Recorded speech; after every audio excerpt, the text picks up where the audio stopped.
Spartan God, what is up? God, 1, 2, 3, 4, 5, 6, 7, 8. Reclaimer, what is up? Ice Queen Gaming, how you doing?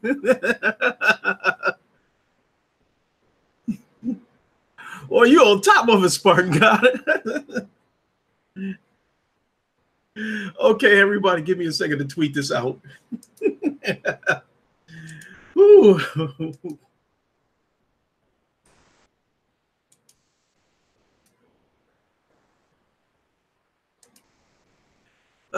Ryan, the professional, how you doing, my friend? Wow, today, I'll get to the propers in a second, but I'm so glad everybody's here. So I'm feeling pretty good this Sunday morning, and I'm really looking forward to sharing some more photos with everybody. From family photos now that I've revealed who I'm related to. But I'll get to that in a second. But let me go ahead and go through the propers. Yo, what's good, everybody? It is your boy Lincoln Clay coming back at you, and we are live from Wakanda, and this is episode number 4. And you know what to do. Hit the like button, hit the bell icon. The rest will take care of itself. If you're new to the channel, welcome aboard. I hope you're enjoying the content. And so, I had the whole weekend off. Did some sleeping, did some gaming, and I'm feeling pretty good this morning. And so, I think I said, I know I said hi. How you doing, Ice Queen Gamer? I know I said that, but I'm gonna say it again just to make sure. How are you doing, Ice Queen Gamer? Skyfall Gaming, how are you? Samuel Ashby, then how's it going? And so, naturally, I want to talk about the review. The weekend review, talking about the whole weekend off. Stop lying. When do you ever have off work? Hey, this is one of the few times, Spartan God, that I did have the whole weekend off, and I slept half of it away. Craig Harris, what is up? As always, if you wish, there is a spot at the royal table if you wish to join me. Today's episode, I didn't really take down a lot of notes on the weekend review. A lot of the stuff that happened with gaming, because there was a few things that kind of sidetracked me. The situation with my uncle with his kidneys going bad. The revelation of who I'm related to. With me finally coming out and admitting that I'm related to Floyd Mayweather. In me being a little bit consumed with me getting ready to start up my new channel, and I'm really excited about this new channel, about this new journey I'm about to take. I'll still be here, but I'll be widening my scope and doing some other things. But give me a second, and Mr. Harris, as I will send you the coordinates.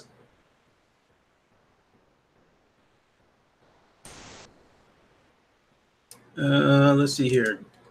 Copy.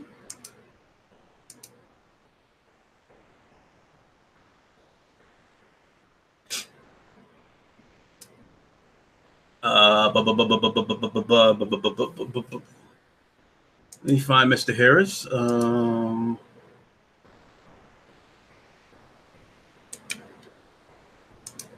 Paste.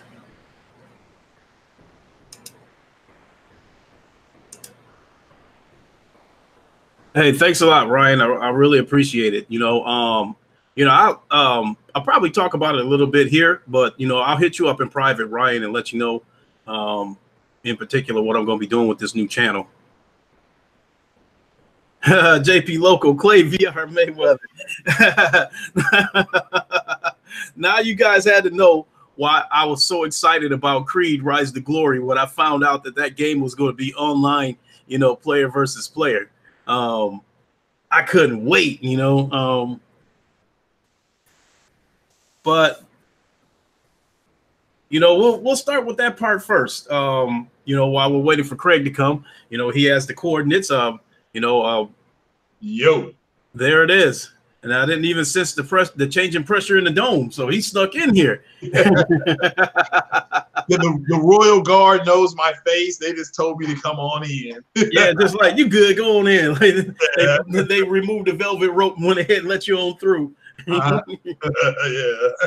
How you doing, my friend? Not bad. How you doing, my brother? How you doing? Pretty good. Hold on, let me read. Samuel asked me, funny story. Link, one of my good friends is related to Floyd Mayweather also. Yeah. So, you know, as I said before, a few people that I trusted with that information knew. You know, Craig knew, J-Dub knew, Thrash knew, Ryan knew, Porter Rock knew, and Titanfall Princess knew. You know, and in the case of Titanfall Princess, not only did she know, she was the second person that I told. And, you know, when I told her that I was related to Floyd, you know, she was asking me what was it like, you know, and that kind of things. As part of my appreciation for her coming on the Lincoln Show, I sent her some pictures. You know, she was blown away by those pictures. And she was like, you know, these will stay in my vault. I promise not to tell anybody. So Titanfall Princess, I really appreciate, you know, you keeping that under your hat. I really appreciate all of you that knew that I was related to him for keeping that under your hat. I really appreciate that. And in my last podcast, I said when I come back today and do live from Wakanda, I would gather up some more pictures, some more family memories. And I gathered up a bunch of them, you know, so I got a lot of pictures to show you guys. So Craig, if you want to monitor the comments while I show some of these pictures. Yeah, let me head on over there right now. I'm there right now. Okay. And so shout out to the Almighty Spartan God and Ryan the Professional, JP Loco. What's up, everybody? Dawn, how you doing? Always a pleasure. It's Sunday afternoon where she is. So shout out to you, Dawn. So without a doubt. Excuse me. So, you know, we'll start from the beginning. You know, I'm Floyd Mayweather's first cousin. As I didn't want to come out with it when I did, but I decided that the time was right to go ahead and come out with it because my Uncle Roger. Am I sure I'm not related to Lewis Hamilton? Hey, you know, Lewis Hamilton, people don't hate Lewis Hamilton the way they hate Floyd. So if I was related to Lewis Hamilton, I would have came out with that right from the get-go. He's an amazing race car driver. But yeah, you know, I babysat Floyd when his father was still fighting.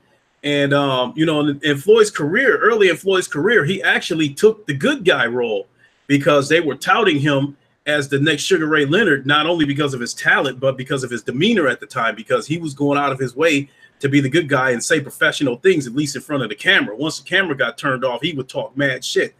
And I remember that.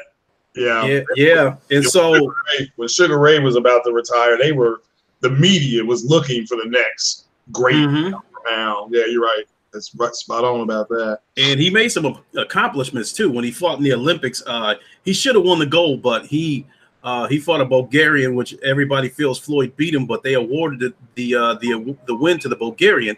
And it turned out that one of the judges was I think it was somebody on the Olympic committee or something like that was Bulgarian. So people felt like that came into play. But Floyd made an amazing accomplishment because I think he was the first American to beat a Cuban in the Olympics in like 20 years or something like that. So that was in itself was already an amazing accomplishment. I do remember that. I remember that fight. I mean, you can still download that. Well, you can watch that fight on YouTube. Yeah. And same thing happened to Roy Jones Jr., I think, in Seoul, South Korea. He got robbed. And one of the judges was South Korean. I think it's bound to happen to American fighters probably once every 20 years. Somebody's going to get robbed, but they usually that usually makes them better and they go on to have a pretty good career. Correct. So for the most part, you know, Roy Jones Jr. had a phenomenal career. Yeah. Yep. Hell, Mike Tyson didn't make the Olympic team, and then he proceeded to beat up every Olympic heavyweight. He beat up somebody, and the guy was pissing blood. you know, like after the boxing match, he kept hitting him in his rib. I can't think of the guy's name. You know, when the controversy was going on between Floyd and Manny Pacquiao, and people were saying that Floyd was scared to fight Pacquiao, and he was using the blood test as an excuse because he didn't want to fight him and that kind of stuff. And you know, Floyd, you know, they the cameras caught him going on a rant where he was saying that you know, that he's had mornings where he woke up, you know, and his body was hurting. You know, the day after fights, he's woken up the day after fights and was pissing blood and that kind of stuff. So I was like, wow, you know, you know, Floyd told me some stories about, you know, shit that happened in the ring, shit that happened outside of the ring. But because I only, you know, got to see him like once, maybe twice a year. Simply Deep, what's up? I couldn't ask him the kind of questions that I wanted to ask him, one-on-one type questions. Yeah. I do have a video where he brought us to he had a bus bring us to Chicago. And so we got a nice, you know, hotel room. He gave us all $500 of spending money that night. And he had a bus bring us to a strip club. Yeah. No, well, he had the bus bring us to a club first. And it was crazy. This was in, you know, in Chicago. And there was a line a mile around the building waiting for people to see him. So naturally, because we were his family, you know, they let us in, gave us the VIP section and that kind of stuff. And so we were sitting there, and Floyd didn't get there until like about an hour later, you know, because when you Floyd Mayweather, you march to the beat of your own drum. Correct. And so he finally showed up, and we probably weren't there about a good half hour, 45 minutes before he wanted to leave. So so he had the bus bring us to a strip club. And again, we were taken into the, you know, into the VIP section. And boy, you know, them dudes was making it rain up in there. You know, it was like, it was dollar bills all over the place. It was just like dollar bills on tables, dollar bills on the floor, you know, and the girls was, you know, was making that money that it was almost like they wasn't even paying attention to the money laying all over the place. It looked like green snow all over the damn ground. There was so much money everywhere. And so, and then from there, you know, when we left the club, then he had the bus bring us back to his hotel room. And that's where, you know, I pulled out, you know, people were still using cameras then, you know, the digital cameras or whatever that people was using, I don't know, whenever. Yeah. So I switched it over to record mode, and I just started asking him questions because a lot of people was asking me. They was like, if you're going to see Floyd, ask him this, ask him that. So it was about a 15-minute interview where I was asking Floyd questions about the Pacquiao fight and all kinds of stuff. And, you know, and then let me see here. He was telling us that the fight was already a done deal. A year before the fight was actually done. The fight was already a done deal. And I think Pacquiao hadn't even fought his next opponent yet. And then Robert Evans, what's up? So Floyd was like, you know, I'm fighting Pacquiao in May. And I was like, huh? Yeah, he's like, you know, about a year from now, you know, I'm fighting Pacquiao in May. And I was like, what about all this shit that's going around? He was like, that's just PR shit. You know, he was like, the fight's already a done deal.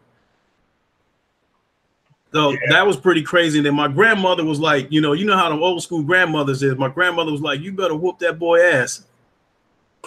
Yeah. Well, I that's what I thought. It was just kind of like, because the way boxing is, in order for them to generate, and that fight generated huge money. I mean, they delayed it for like 40 minutes because there were so many buys coming in.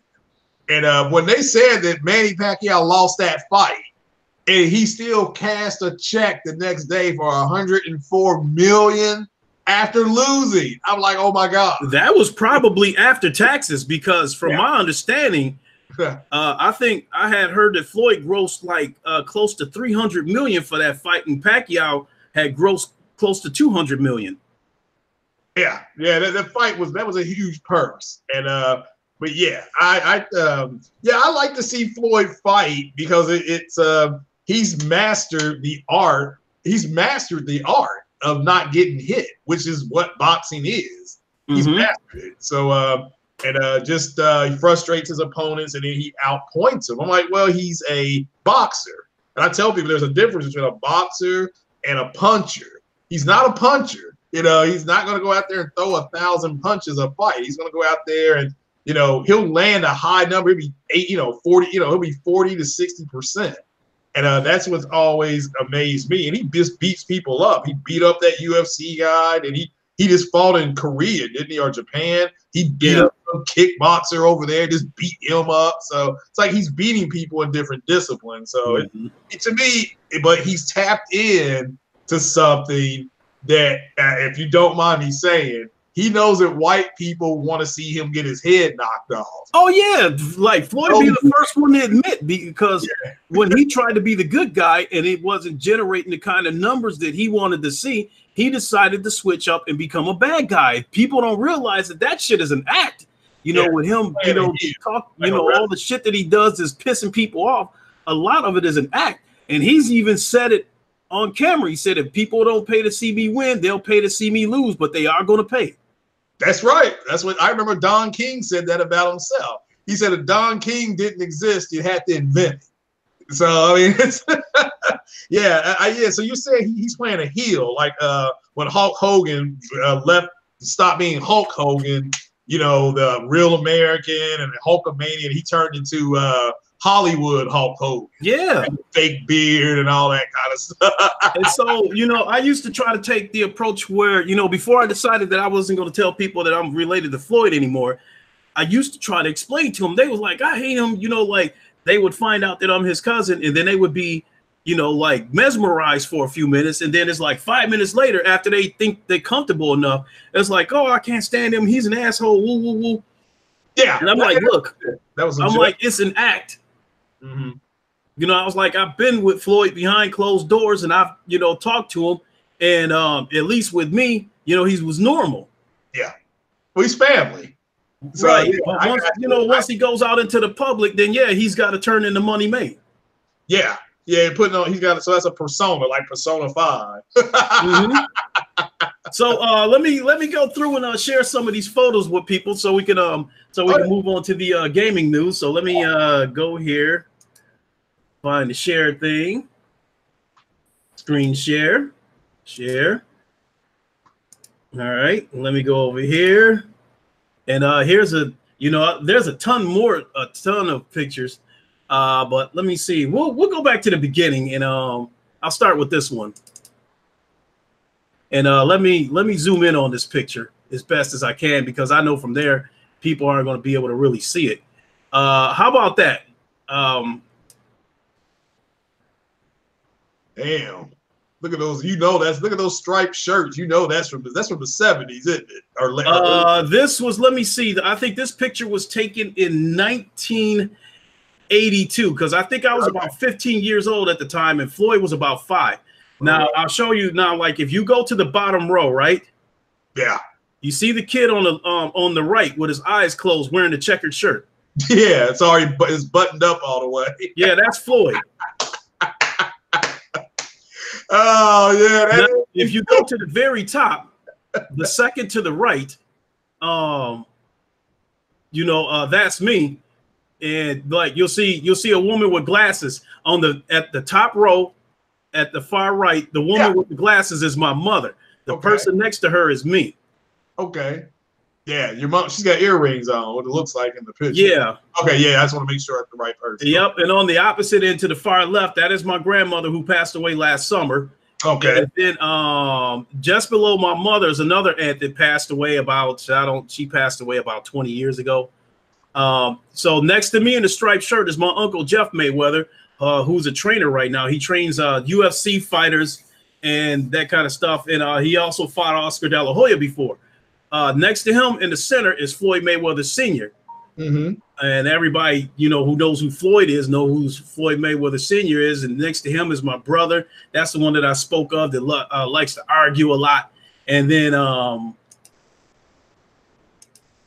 do you know if he games any, or he's just too busy? Floyd, I talked to him a little bit about video games before a while back, because on like when the Fight Night franchises. Oh in yeah, the beginning it used to be called Knockout Kings, yeah. and they he was on a few of those, and then when it became Fight Night, I think he was on the first two of those when it was on when it became Fight Night.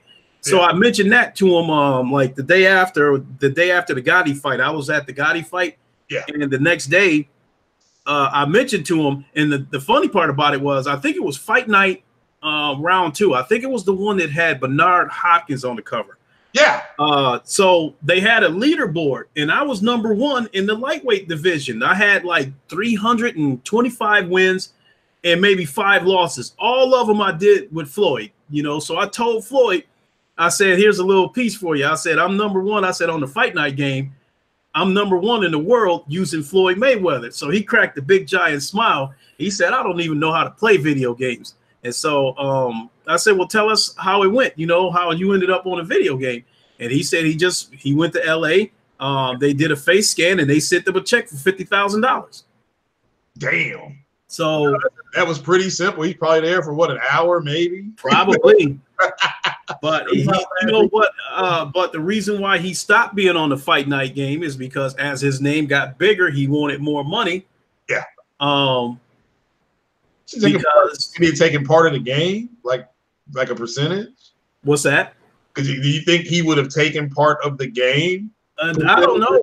This is what he was saying publicly, because both him and EA was throwing shots back at each other. Yeah. You know, it you know, like Floyd's take was that, you know, I would be the biggest name on the game, so I should get the most money. Yeah. And EA's take was that, you know, that these fighters are not on the level of Muhammad Ali and this kind of stuff, and they want this kind of money. And so they were saying that the retired boxers were the easiest ones to deal with in terms of working out contracts and stuff. The younger fighters were more difficult to deal with because they believed that they were the next coming of Jesus, and they thought they should get an astronomical amount of money. Yeah. Oh, yeah. Yeah. Okay. There's a question in the chat here. Yeah. It says, the Almighty Spartan God, I guess something called a 50 Cent said that Floyd Mayweather couldn't read. Is that? God, that's been around for God knows how long. Yeah, I figured he wouldn't be where he was if he couldn't read. You know, yes, he can read, you know. You know, would he sound like somebody that belongs on 60 Minutes? No, but yes, he can read. Man. Takes a loud picture right here, though. He doesn't take a good picture, by the way, but I'm sure he can read. In fact, one time Floyd came into town, and he had all of us meet at this steakhouse downtown. And it was like they closed us off in a VIP section, not so much a VIP section, but it was more like a banquet room, and they closed the doors. And I guess, you know, before all of us got there, I guess the management went to all the employees and took their cell phones because they didn't want the employees taking pictures. Oh. And so we got there. We were in this room that was closed, and eventually somebody decided to open the doors. And then when customers saw that Floyd was in there, now we got customers. They were standing like 10, 20 feet away, but they were still there with the with their smartphones taking pictures. So it was starting to be a lot of, like, every time I looked around, it was starting to be like pictures flashing and shit. But the reason why I brought that story up was because my phone was dying. Oh. And I couldn't figure out what was wrong with it. And Floyd was like, give it here. He was like, I'm the master of phones. And he started fucking with it and was like, here you go. What was wrong with it? Yeah, it was something that I overlooked, you know, because I was trying to take pictures, and the pictures were coming out dark, and something that I overlooked, I don't know, you know, but he must have found where the flash was and turned it on. It was like, here, you know, and they gave the phone back to me. Oh, okay. And I don't think you can do something like that if you can't read, or if you're not literate in some way, shape, or form. Yeah. So, he probably didn't get to where he is. Well, that Dexter Manley, that football player, he couldn't read all the time. But so, yeah. So let me move on to another picture. Here's a picture, and this is a pretty big one, so I don't need to expand this one. This is a picture of me with Uncle Roger Mayweather.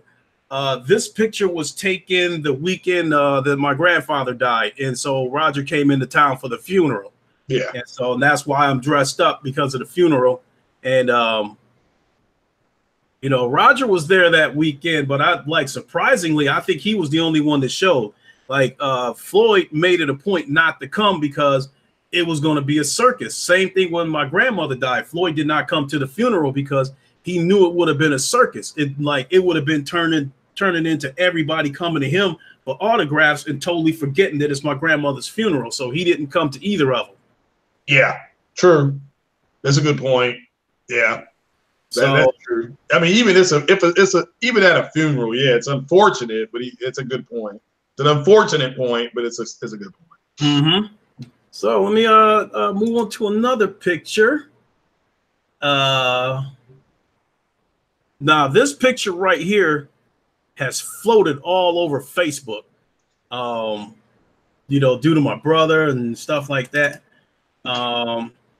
But here, let me see if I can expand this picture a little bit. But that is a picture of Floyd. You know, I'm on the far right with the Guest t-shirt and the Detroit Tigers cap. Yeah. That's me. Naturally, you see Floyd in the middle and then my two brothers. Right. Now you talk. And that was at the steakhouse. Oops, let me expand that again. That was at the steakhouse that I was talking about where he came into town. Yeah. Because you can see the restaurant setting in the background, the red walls, the lights everywhere, stuff like that. You know, that was at the restaurant that I was talking about. So at that point, you know, now it's like, okay, everybody knows Floyd here. People's taking pictures and shit. So that's when Floyd, you know, after we got done eating, and then he started taking pictures with the family. Yeah. Yeah, understandable. Yeah. So let me see here. What's another good picture? Oh, here's one that blew me away. I didn't even know this picture existed. This was before Floyd was even born.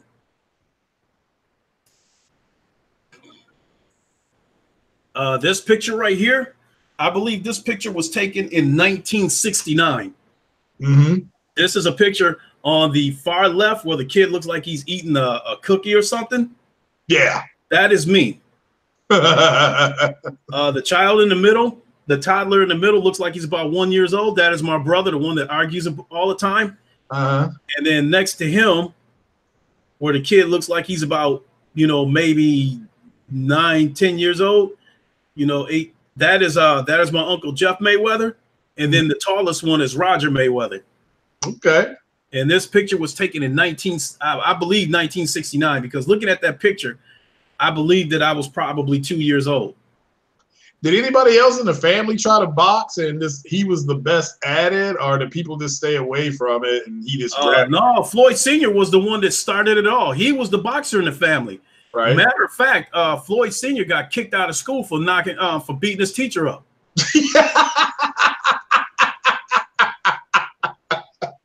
This was a story. Already. I guess he did.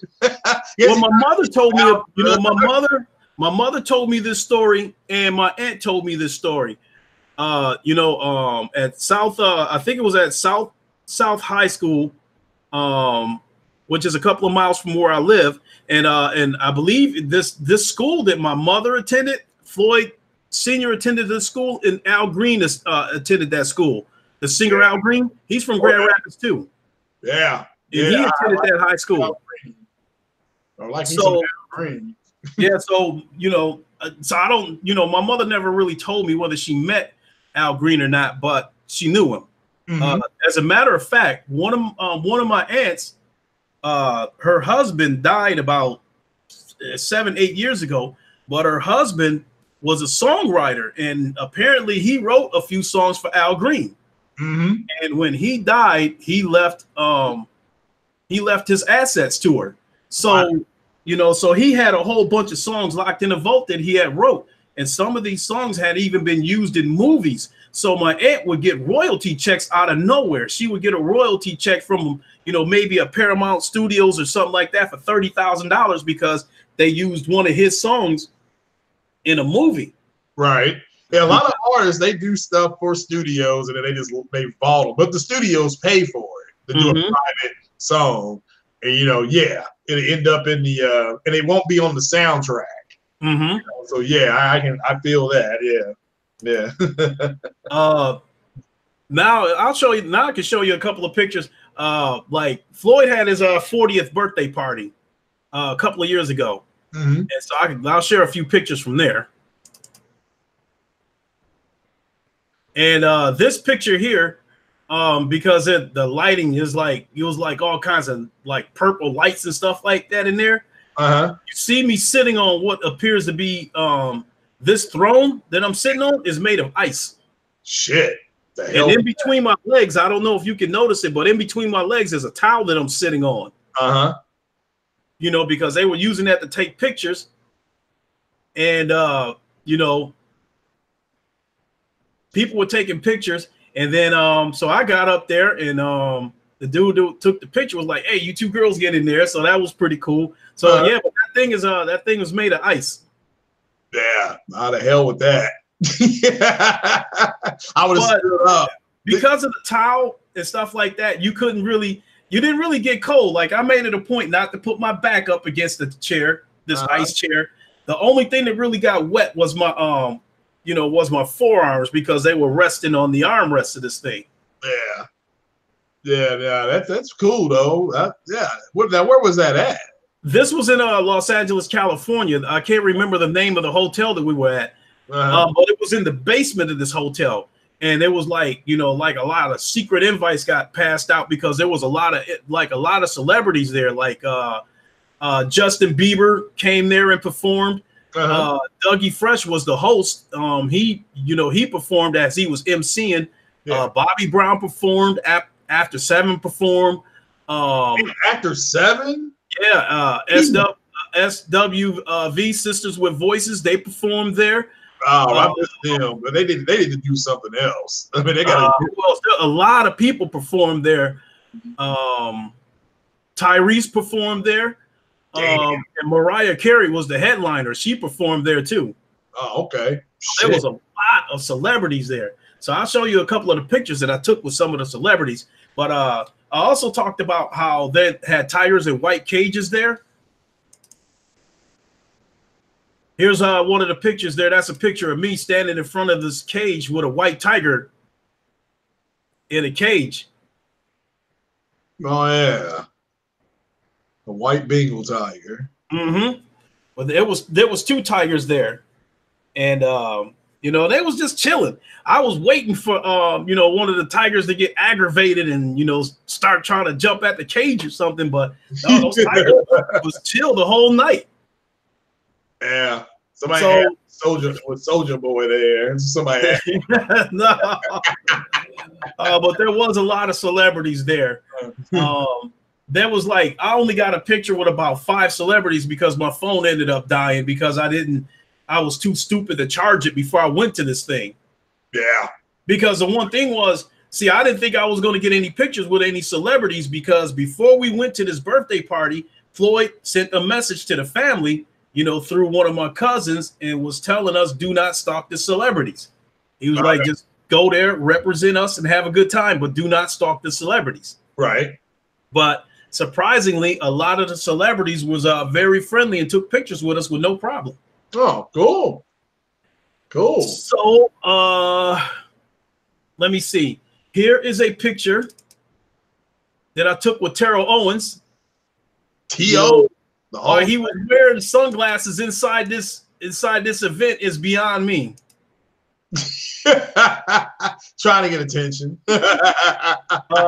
But like him, he was see, he didn't know I was Floyd's cousin. I didn't tell him I was Floyd's cousin. He was just taking pictures with people. And it was like being a little bit of a jerk. He was taking pictures with people. After the picture was over, he had that smile there, but as soon as the picture was over, that smile went off his face and he had a straight face and he just turned around and walked off. Yeah. I think a lot of those guys and gals are taught to do that. You're not trying to stand there and have a big time conversations. No, but but later on that evening, my 2 brothers got to spend some serious time with him because they somehow they was able to get the word to him that they were Floyd Mayweather's cousins. So he was cool with them and he kicked it with them for a while. Yeah. As long as it's one of those things that he's probably looking to say, hey, look, I got everything to lose and you don't, but if you got celebrity attached to your name, we both got the same shit to lose. But I heard he's a cool dude. You know, that he puts on a persona too. Yeah, he went out there and played. And you know, and I was a little bit surprised. I thought he would be bigger because I was, you know, you could tell right there that I'm a little bit meatier than him. So I was a little bit surprised. Yeah. Was he still playing? No, he was out of football, but you could tell by the suit that he was wearing. It was a tailor-made suit. Yeah. And that, you know, formed to his body. So he still had the athletic build. He just didn't look as big as I thought he did. You know, and in this picture that I took, I believe that I'm about 215 pounds in this picture. Yeah, see, he missed out. Terrell Owens missed out on a big payday, I believe. At the movie Any Given Sunday, he was one of the first people in there to have on Under Armour. And I think Under Armour, they gave him some cash and they gave him a check to wear their stuff. But the other athletes were asking where did he get that at? And he was telling them all Under Armour. Well, then all their orders went up. And had he been smart, he would have taken the cash and maybe 5% of the company. And then he'd be fine instead of sitting up there having to do celebrity shows because he's running out of cash. Yeah. But yeah, shout out to T.O. though. Shout out to T.O. But yeah, no doubt. Here's another picture from that evening. This is me with former NBA player Glenn Big Baby Davis. Yeah, I've met him.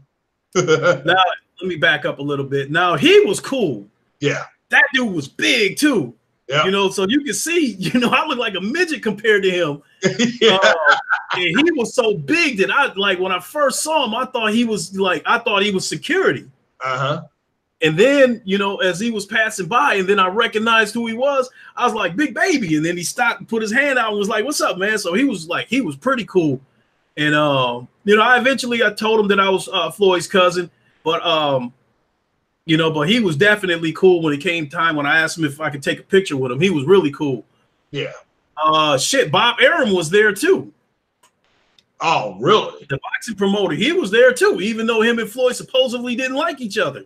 Yeah, it's all BS. It's almost like when he was about to fight that UFC guy and how they had to go around the world and promote the fight and all the stuff they were saying. Because Conor McGregor, you know, yeah, he talks a good game anyway.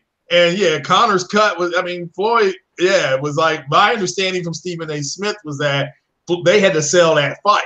And Conor went out and sold that fight. Oh, yeah.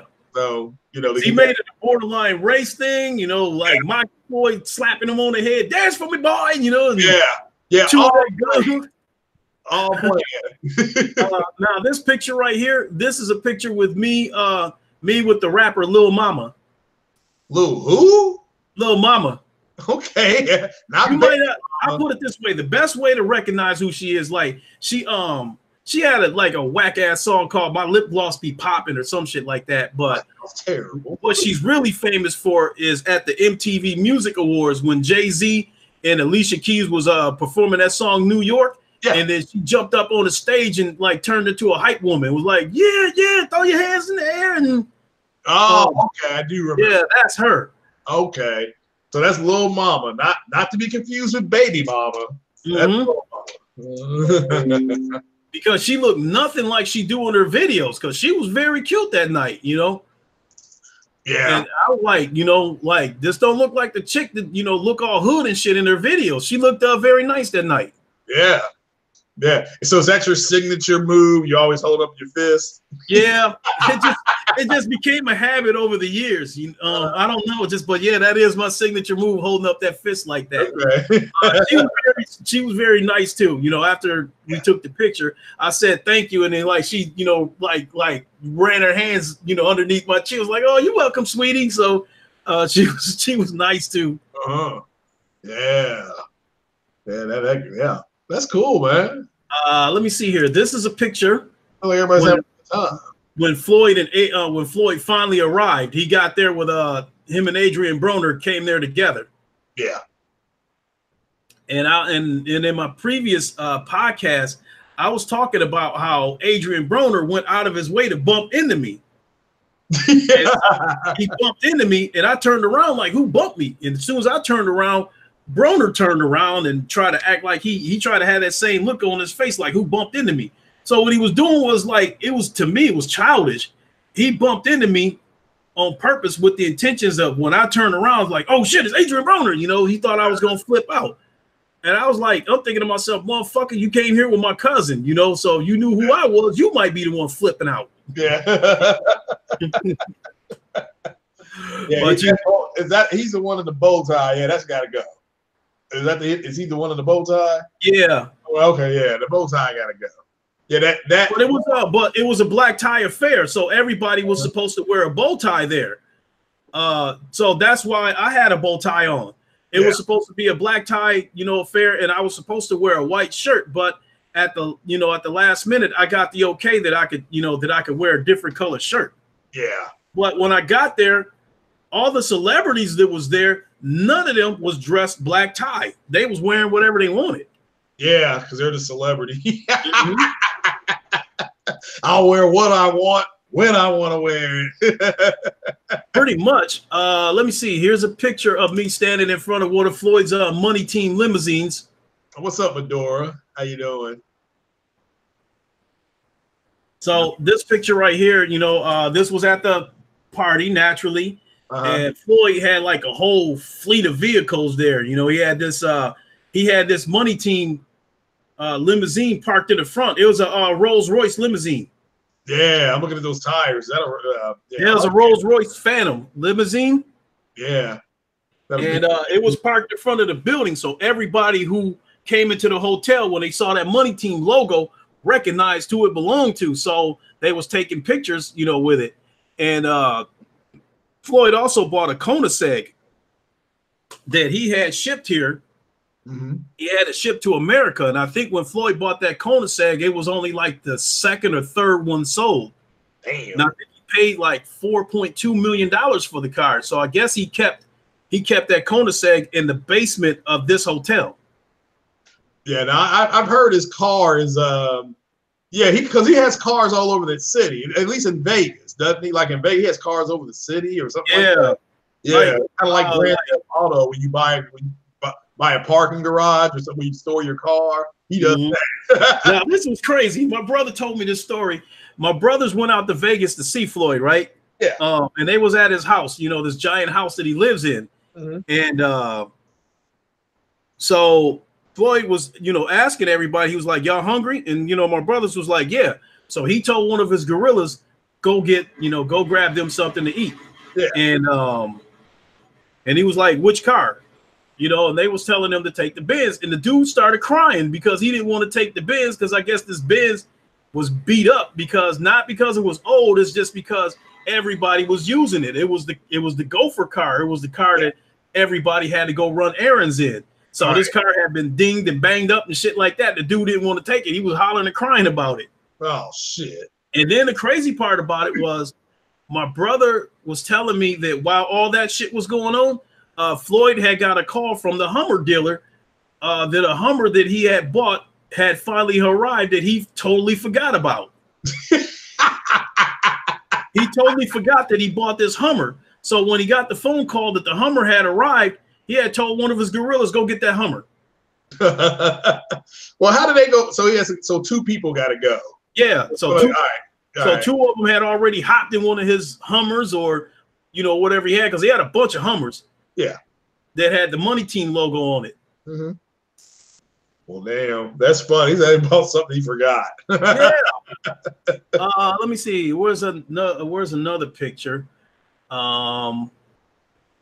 This is a picture from when we got ready to go, when we were leaving the next morning. You know, Floyd's not in that picture, but it was like one of his money team, UPS looking trucks. But on the inside of that shit was like, you know, like couches, TVs, a bar inside that thing. You don't open it up and there's ice buckets in there and drinks and stuff like that. So, you know, with the purple lights. So it looked like a damn company van on the outside, but that shit was plush on the inside. It's like a tailgate van. Yeah. So that's me in the front kneeling with the Detroit hat on naturally. Yeah, of course. And then, you know, that's the rest of my family members. Yeah. Let me see here. Another good picture. Oh, yeah, I can show you some more pictures of some more celebrities that I took pictures with. Now, these pictures that I'm about to show you, this is the weekend that Floyd fought Andre Berto, which was supposed to be his last fight. I was at that fight. And this is a picture right here. Although it's blurred, this is a picture with me and Paul the Punisher Williams, you know, after he had that motorcycle accident that left him paralyzed. Yeah, yeah. And so I don't know why that picture came out blurry, because a lot of the other pictures that I took actually came out pretty good. Yeah. He was pretty cool too, you know. He looked like he was in good spirits, you know. Yeah. But you know, obviously him being in that wheelchair definitely made him lose some size. Yeah. And, everybody, you know, when they recognized who he was, a lot of people was taking pictures with him, and he was pretty cool about it. Yeah. You know, he was all smiles. You know, when he got there, I thought he was Dougie Fresh, you know, and I was like, wait a minute, did he get into an accident or something? And then I was like, wait a minute. Then I had to do a double take. Yeah. Then I recognized it was him. Yeah. Here's a picture with me and Teddy Atlas.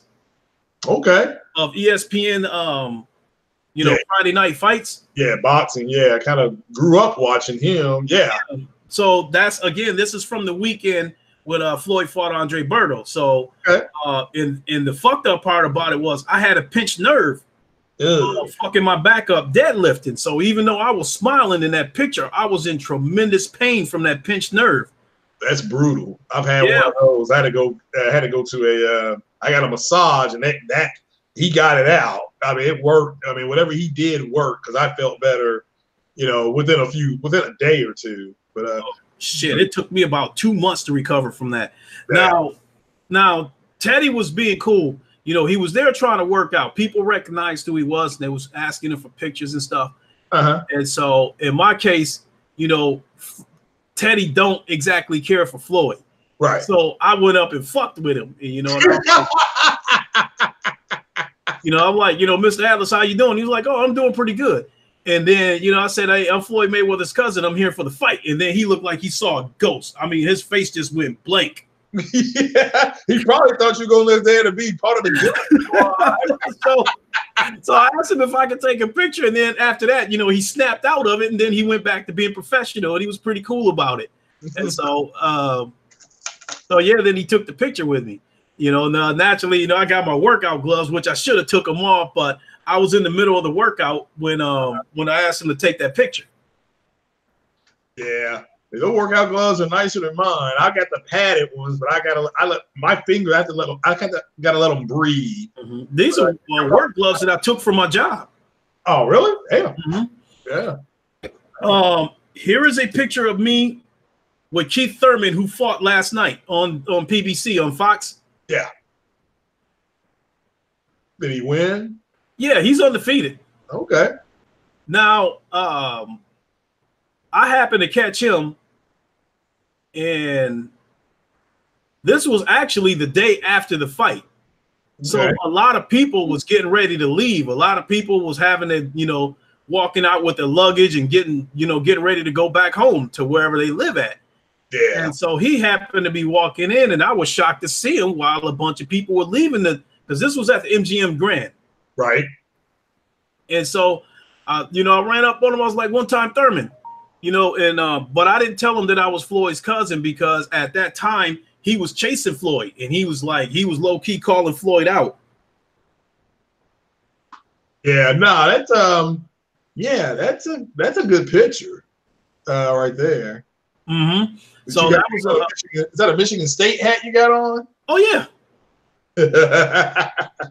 Oh yeah. And here is a picture. This next picture. This is a picture of me with Danny Garcia.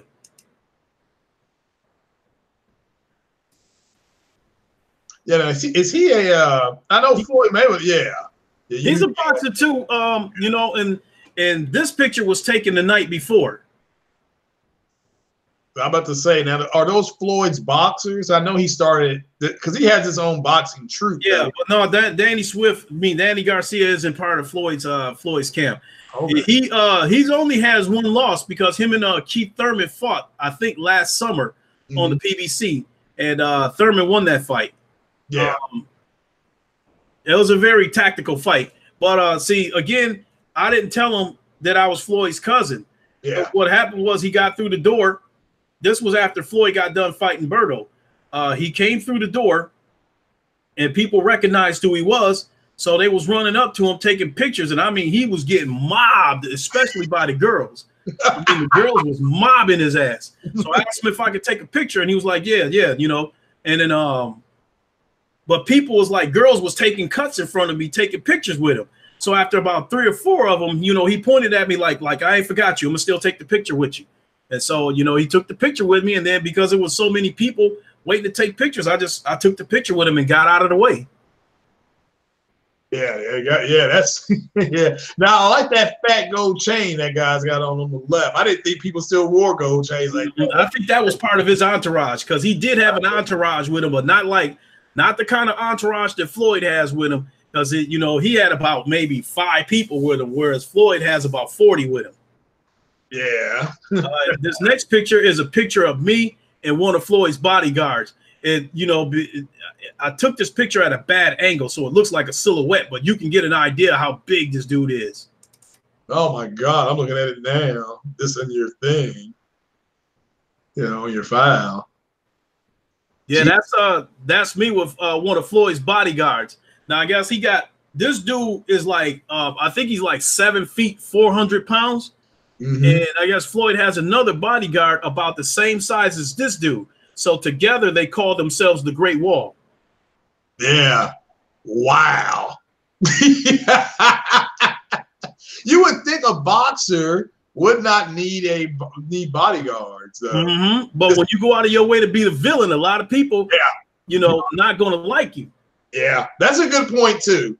I'm sure he's getting called all kind of N-words. Floyd's not a big dude, you know. And then the other thing is that, you know, America is the land of opportunity. So you know that somebody would have probably tried to walk up to Floyd and pick a fight with him.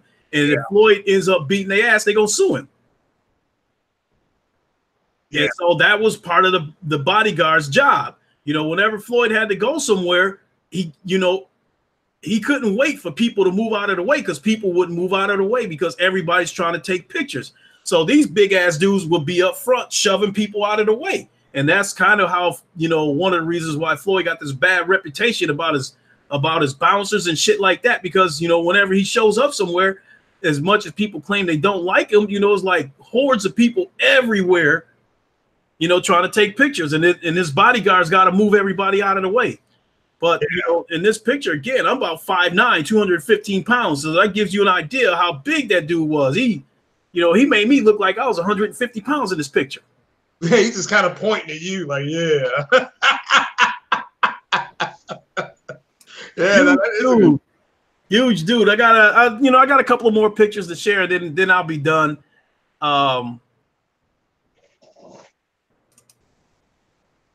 This is a picture of me and Floyd. This is when I was telling you earlier about how Floyd had a bus bring us to Chicago. This was the next night when so the next morning when we got up, he had the bus bring us to Cincinnati to see the Adrian Broner fight. Right. And so after the fight was over, he had the bus bring us to this nightclub. You know, naturally we had VIP. And naturally, because Floyd marches to the beat of his own drum, you know, he showed up about an hour later. And this club was packed because they knew Floyd was going to be there. It was already announced that Floyd was going to be a guest there. So there was a line wrapped around this building, too, waiting for him to get there. So at the time that this picture was taken, what was going on was that the guy who was, you know, the DJ that night, he was mixing music and scratching and shit like that. So when Floyd finally got there, you know, Floyd walked up on the DJ table and saw that the dude, how he was, you know, mixing and scratching and shit like that. And so he looked at Floyd, was like, you want to fuck with it? You know, and Floyd was like, yeah. So Floyd got up and started trying to scratch and this and that and that and this. And so you see the two big bodyguards behind me, the white dude and the black dude. Yeah. And they wasn't going to let me through. They tried to stop me from getting through. But one of the other bodyguards told him this is Floyd's cousin. So they moved out of the way and let him through. And then I walked up behind Floyd, put my arm around him like that. And when he looked over his shoulder and saw it was me, he instantly snatched my camera out of my hand and gave it to one of his bodyguards, and they knew what to do. They took the picture. Oh, damn. Yeah, they look like they're having a good time. Oh man, Floyd, like we all had a good time. I was still drinking then. So everything we wanted was there. It was like we was in the VIP section, and it was like 5 tables covered with so much liquor that you couldn't even see the table. And it wasn't any of this bootleg shit. It was top shelf stuff. Yeah, well, you know that's what he's gonna get. That's a life. He's living the life of Riley, right? Yeah, there. so everybody in our family was like grabbing 2-3 bottles of whatever they wanted off that table. It was going back to the seats and just chilling, you know. And again, that was the weekend that he gave us $500 too. So, but we didn't have to spend any of the money because everything was provided for us. Yeah, I'm about to say if it's gonna be free food and drinks, well, I mean, this is nice. But I was like, dude, that's you got me up here. You give me free room and board and drinks and food. I'm straight. I think one of the last pictures that I got to show. Andrew Wilkins asked a question.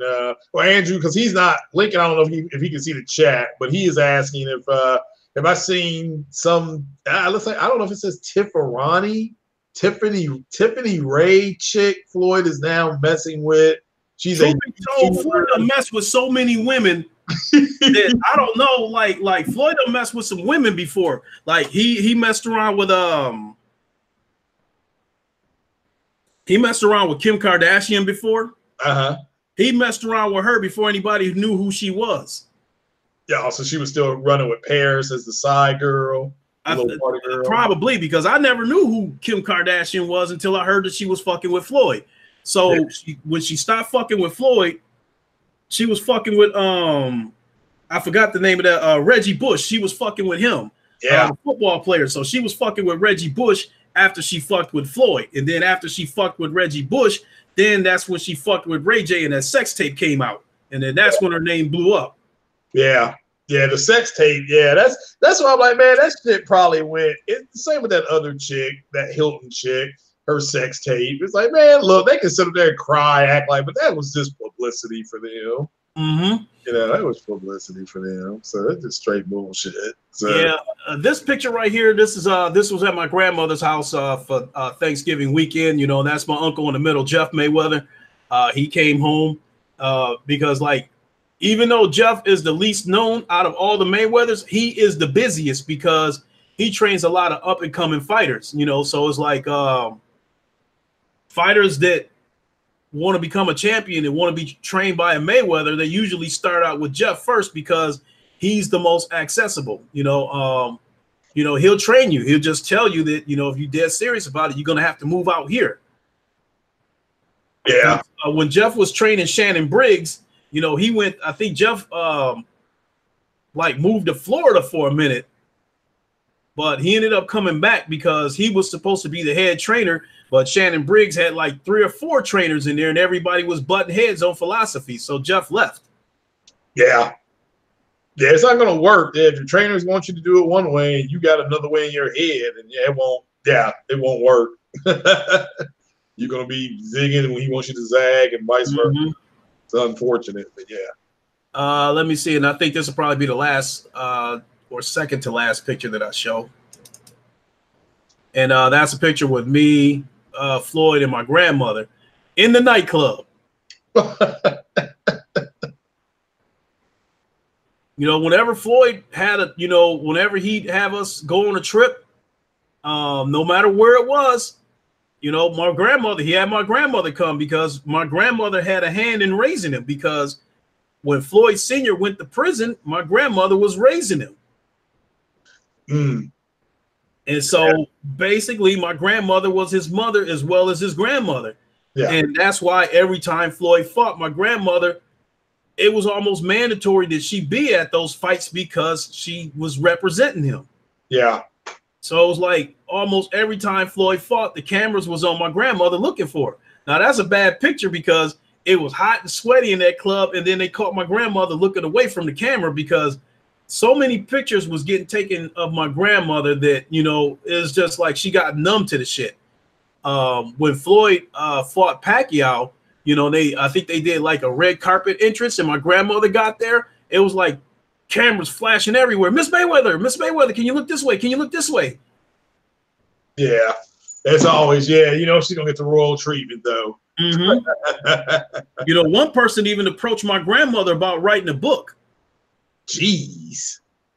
He wanted to write a book about the Mayweather family and approached my grandmother about it, and, you know, but she wasn't having it.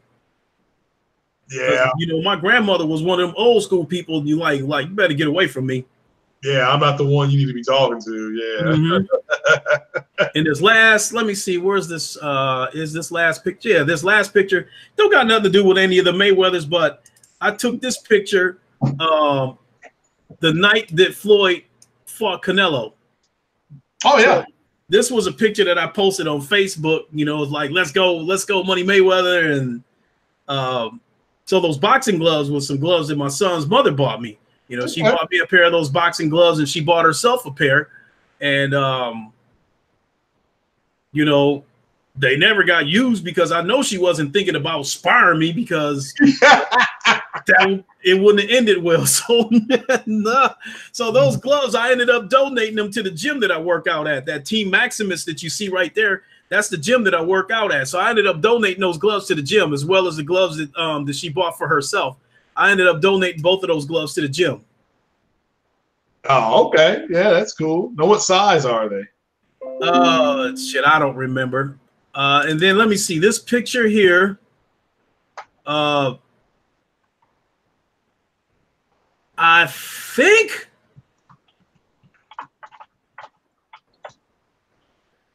this is I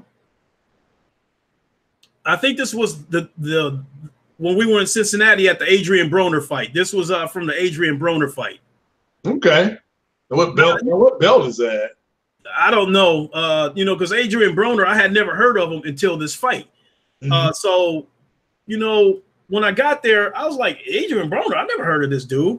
And then when I seen him fight, I was like, man, this dude fight just like Floyd. I was like, his defense isn't as good as Floyd's, but he hold his guard like Floyd.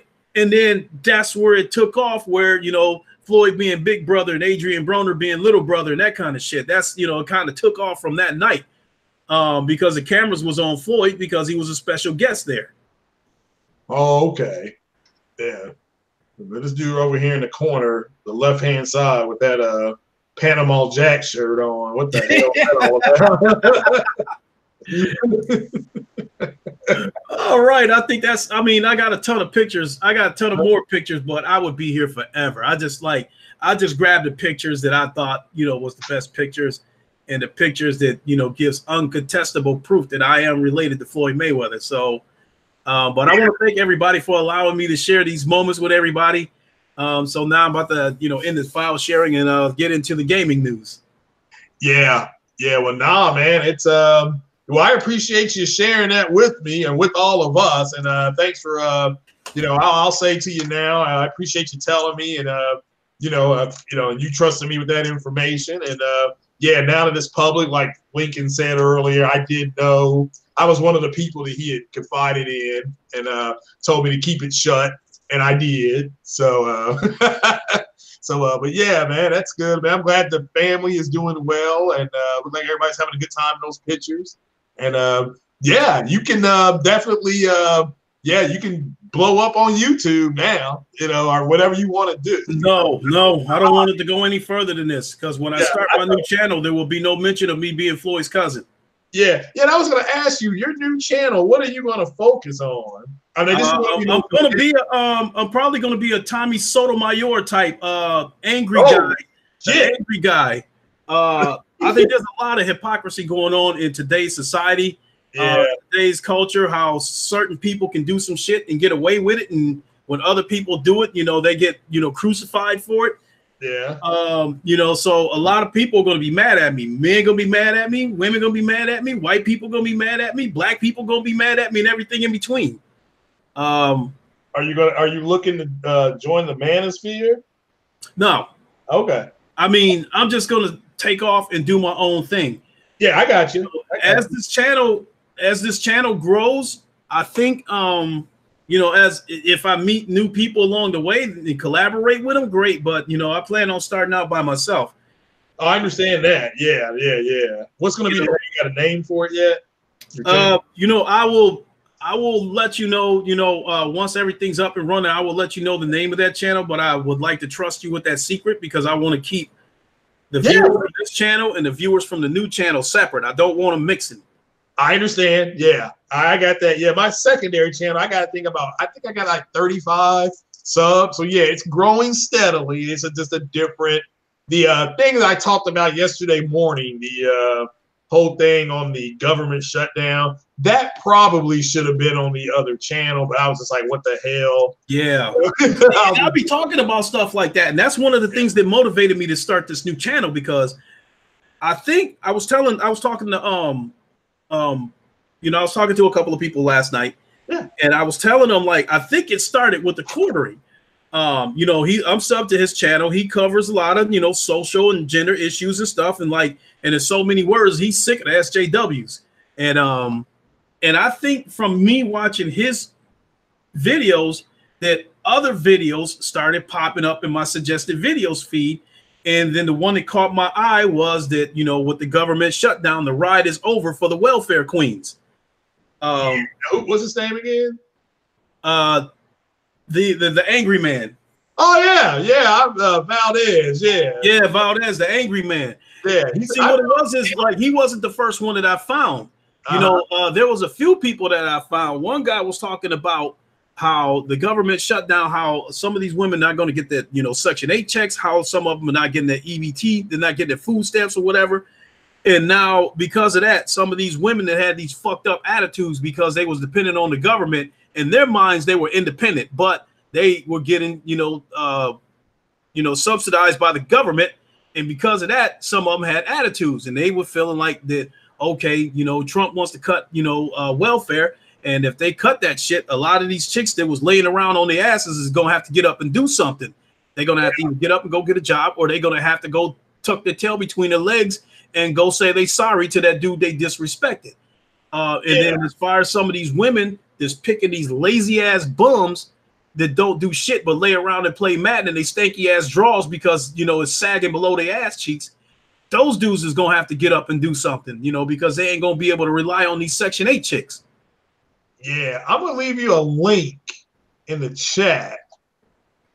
I was listening to because when I did my podcast late last night, that little porch light when I did, this is what I wanted to do, because this guy had Dr. Tiasan Johnson on, and I left that link in there, and because Angry Man jumped on there, he jumped on that podcast, so. There may be some dudes, like-minded dudes you may agree with that had their own channels that jumped on there too. That popped in, kind of like I popped in here to the Wakanda thing. So yeah, check, see if you think that's interesting. If you want to take a gander, but I've that's why I weighed in on it. My whole take on it is that. I don't know why people think the Democrats are going to give Trump money for a wall. When Trump took office, there was a Republican House and Senate, and they didn't even give him the money.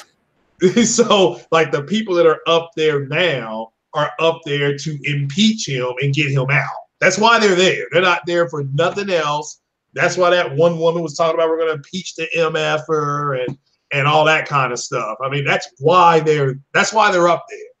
So. And they're not going to cooperate with him at all. They're waiting for this investigation to get over, and they're going to throw him out of office. Or they're going to impeach him in the House. I don't know about the Senate, but so yeah, it's getting so yeah, it's crazy. But the whole welfare thing, yeah, they front loaded the EBT cards to so that they would go ahead and have the money through February. Now, after February 24th, I think, who knows? If there's another shutdown in mid-February, there ain't going to be no food stamps. So, right. Yeah. And so that part I didn't know. I didn't know that the government front-loaded these cards so they can get through the month of February. Yeah. But what surprised me is that when I started going through and I started seeing all these videos, and a lot of them had the same title, that welfare queens, the ride is over, that kind of stuff. And truth be told, when it comes to welfare, the perception is that the majority of people on welfare is black, which is far from the truth. Yeah, it's far. It's usually a lot of racist dudes, you know, that they're the first ones jumping up saying that, you know, it's because of black people that, you know, the welfare and how they abuse it and this kind of shit. So I expected the racist people to be the first ones jumping up, making videos talking about the ride is over for the welfare queen. I expected that coming from them because they're the ones always screaming about, you know, that where their tax dollars is going. What surprised me was how many black men was jumping up, screaming and celebrating about this shit because they was celebrating. Yeah, like your ride is over. You know, that mouth is about to be closed. You're going to have to get up off your ass and get a job. You're going to have to, you know, you're going to have to apologize to that man you disrespected, all kinds of shit. It was like, I was shocked. I was like, man, that's like, I must be tunnel vision like a motherfucker. All that shit was out there and I didn't see it. Yeah, well, that started last year. The first cuts went in last year. If you go back to when Trump got elected, there was a sister on, I can't think of her name. It's been over a year, been over 2 years now almost. But I remember that woman looking at the camera saying, look, what Donald Trump got elected to do, he is going to do it. So all these people, and I think it was Yvette Carnell, that's her name. And she was talking about it. She said he's going to disrupt the way a lot of people are living. And she went on with the side hustle with the welfare and all that stuff. Those same black men that were jumping up and down were saying that, you know, prostitution was going to go up. Lady Mocha, I was listening to her yesterday, and she cracked me up because she said a lot of these girls are in Section 8 that they're going to get, and she explained what Section 8 was, and then when she added on, a lot of these women are going to have to pay for their bill going raw.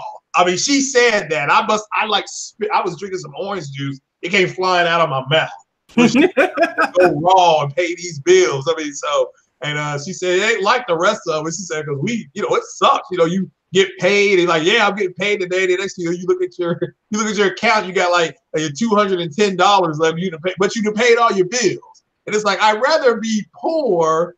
Would you rather have $200 and nothing else to pay except get some groceries for yourself, or have $200 and still got $700 of bills left to try to pay? You know, I know what I'm choosing. So, yeah, there's a lot of black men and women. But that's what the manosphere is. That Tommy Sotomayor, he technically isn't in the manosphere, but a lot of cats that agree with this Reddit's a little harsh for me, but there's a lot of cats that agree with some of what he's saying that they kind of spawn because they have these, like I said, they have these 6 and 8 hour podcasts, and they will just be going in on stuff. Shout out to BGS Igbo. I jumped on one of his podcasts before. Now this BGS, you know, I've heard Angry Man mention this dude before, so I'm going to track him down and, you know, see what his stuff is about. Yeah, we call him the master teacher. Okay. In the case of Tommy Sotomayor, in the beginning, I did not listen. I rejected his podcast, but the podcast, his video that made me say, okay, it's hard to argue with, is when he did a video for Father's Day about how all these single women jumping up saying that, you know, my baby daddy ain't shit. You know, this is on Father's Day. Yeah. You know, how they, you know, some of these women was trying to steal father's joy of Father's Day by saying my baby daddy ain't shit. I was both the mama and the daddy and all this kind of shit. And y'all should be celebrating me on Father's Day too. You know, jumping up, trying to steal all that joy. And Tommy Sotomayor was like, your baby daddy must probably ain't shit, but you chose him. Yeah. And I was like, okay. He opened my eyes there, and he was like, you go bet on he said, you go to the races and you bet on a horse, and that horse loses. He was like, who else lost? You did. Because you chose that horse.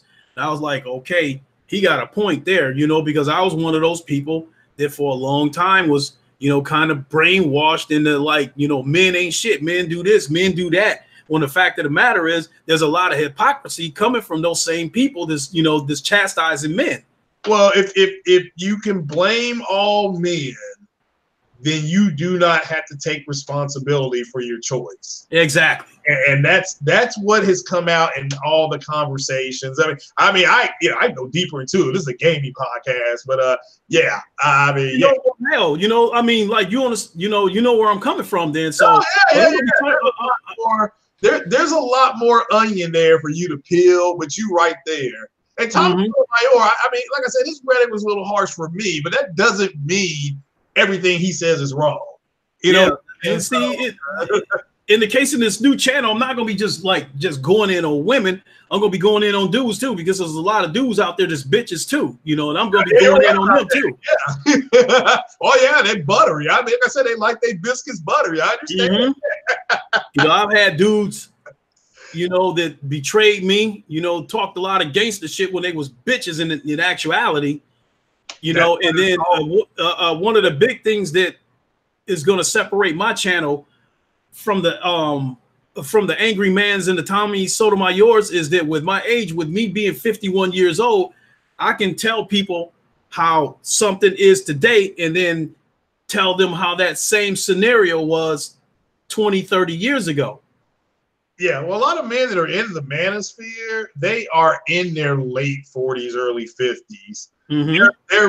They're reaching back through the internet to tell people, to tell the younger generation, here's the traps to avoid, here's what you don't have to do. Angry Man's writing a book. And but his graphics, the way he does things on that channel, it's just phenomenal. Like he's really, you can clearly see that he's got a background in graphics design, I believe. And his channel, just the way he sets it up and runs it, that's the kind of stuff I want to do, with the bouncing effects that he has and things like that. So, but yeah, he's got all those guys have a Patreon. And because the content will get flagged, so you have to do the content and then take it off the air and put it to your Patreon. So that's why those guys, when they start their podcast, that's why you have to be there live to listen to it, because there are going to be people, like you said, you got these dudes come around and women come around and they flag the content. YouTube takes it down. So with that being said, I plan on, it's going to be a learning curve for me, and I'm going to end up taking some lumps because I'm sure the stuff is going to get flagged. So I've already got in mind what kind of titles I'm going to put in these videos, titles that you get the point of what I'm trying to say, but a title where their algorithm won't pick it up. Yeah, I got you. I watched one last night. Are we slaves to a black matriarchy? That was a four-hour podcast. That's still up right now, but that's what the link I sent you. But I guarantee you that link will come down pretty soon because somebody's going to see it. Where did you put the link at? It was in the chat. Not your chat. The little blue box here. That's where it said I put it. Okay. I mean, if you want to send it to me directly, because I don't see it yet. If you want to send it to me directly on Twitter, yeah, there you go. I just sent it. Yeah. So with that being said, before we move on to the gaming news, I do want to know. I just want everybody to know that this is not goodbye to gaming. Gaming is still my passion. I'm still going to do the live from Wakanda streams every Sunday morning. And then like when Sick comes back, if he comes back, when he comes back, then I will move to a different time slot because this is pretty much his time slot. Yeah. And so when he comes back, I'll move to a different time slot, but I'll still have the live from Wakanda on Sundays. I really like this, being able to talk about the news, spend a few minutes talking about a subject, and then move on to the next one. I'm still going to do, streams on the days that I go to the gym. I'm still going to do the Creed streams, the Beat Saber streams, because, that's killing two birds with one stone. I'm interacting with everybody. I'm still putting up content, and I'm getting my cardio in to finish off a good night of working out. And so, Emiris, you said since Fox stopped doing his shows and Sick his, Sundays have been dead for me. I appreciate this, dude. Not a problem. From what I understand, Foxy's supposed to be starting up his Gamer Couch podcast again on Sundays, but I don't know what time. And then, as far as Sick goes, again, this is his time slot. So when he comes back, I'll move out of the way and go to a different time slot, but I'll still be doing it on Sundays. And I think Sundays is a good day to reach everybody too, because a lot of people have Sundays off. Yeah, I agree. Yeah. But the middle of the week will be dedicated to my other channel. Yeah, and I'm getting some for my other channel. I'm getting some Mount Shasta stuff together, and trying to get a guest on. Trying to get Vieira back on. Mm-hmm. He's feeling better because everybody seemed to react real well to that, and see if she may want to co-host it, but I need to ask her that. So, but I got. I'm not good, but once I get this other channel up and popping, I definitely would like for you to come on that channel. Yeah. And we get podcast over there. And as far as Vieira goes, I have to pick my moments when I ask her to come on, because if I happen to be doing a subject, because I'm not going to call her on a topic if it sounds like I'm banging on black women, because I don't, the one thing about, banging on black women is that if you say black women this, black women that, people automatically assume that you are generalizing and talking about every single one of them. Yeah. So the defense mode, so that wall goes up very high when they go into defense mode. Yeah. Oh boy, yeah. And the best defense is a great offense. Mm-hmm. They come right back with just as much venom, and I don't disagree with that. Yeah. It flares up from time to time. I did my thing on the black gender war because I personally think it's over. Mm-hmm. But and shout out to Gab Talk. I called in on his show about a week and a half ago and chopped it up with him. So I'm trying to get, and he peeked in on my show yesterday, Gab Talk Media. So, but I was, I'm talking video games. I did talk government shutdown at the end of the podcast, So mm-hmm. Shout out to Ian because he showed up, and he said a few things, but yeah. So, but yeah, I mean, yeah. Once you get it up and going, yeah, definitely. I know you got to get a time picked out and everything. So, but yeah, without a doubt. And I mean, while I'm at work, there's 8 trillion subjects that have gone through my head where I'm like, man, this would be a great topic to talk about. So there's going to be a lot of content on this new channel. I mean, there's going to be a ton of content. Yeah. The thing with a gaming channel is when you talk about something, you have to talk about it while it's hot. True. Well, that's what you don't about this show, because it's a wrap up of the week, the kind of the weekend review. Like for instance, the hot topic. Thanks, Ian. Also, Emiris, I see you. People need to stop being so sensitive. I hear things all the time that I don't agree with, but you don't see me getting pissy. Exactly. Dark Side Havoc. What is up? What's going on with you?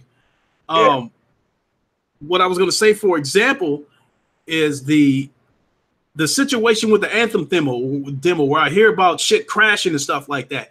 You have to talk about it today. You can't turn around and talk about this, 3 months later, because nobody's going to watch it. Because it's a dead issue. With gaming, you have to talk about something while it's hot if you want people to listen. True. Yeah. And I didn't play Anthem. I do not have I didn't have a VIP code. So the open demo was next week. So hopefully the issues they had this weekend, they get it fixed during the week.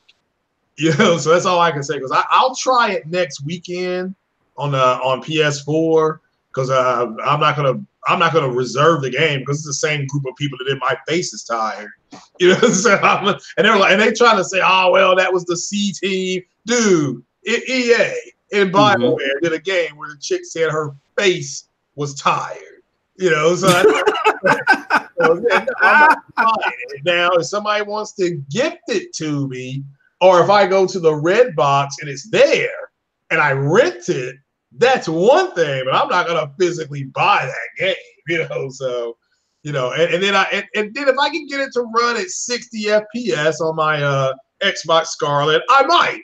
I might. I am starting to get addicted to playing games at 60 frames per second. So I was about to say, before we get into this gaming news, so tell me a little bit about your PC now that it's finished. How's it running? Are you seeing a difference in performance and visuals?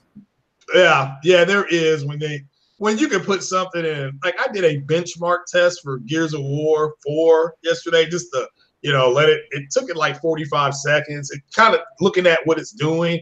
Then it puts up, oh, you can run this game at benchmark this, So I played Gears of War yesterday. I shit you not.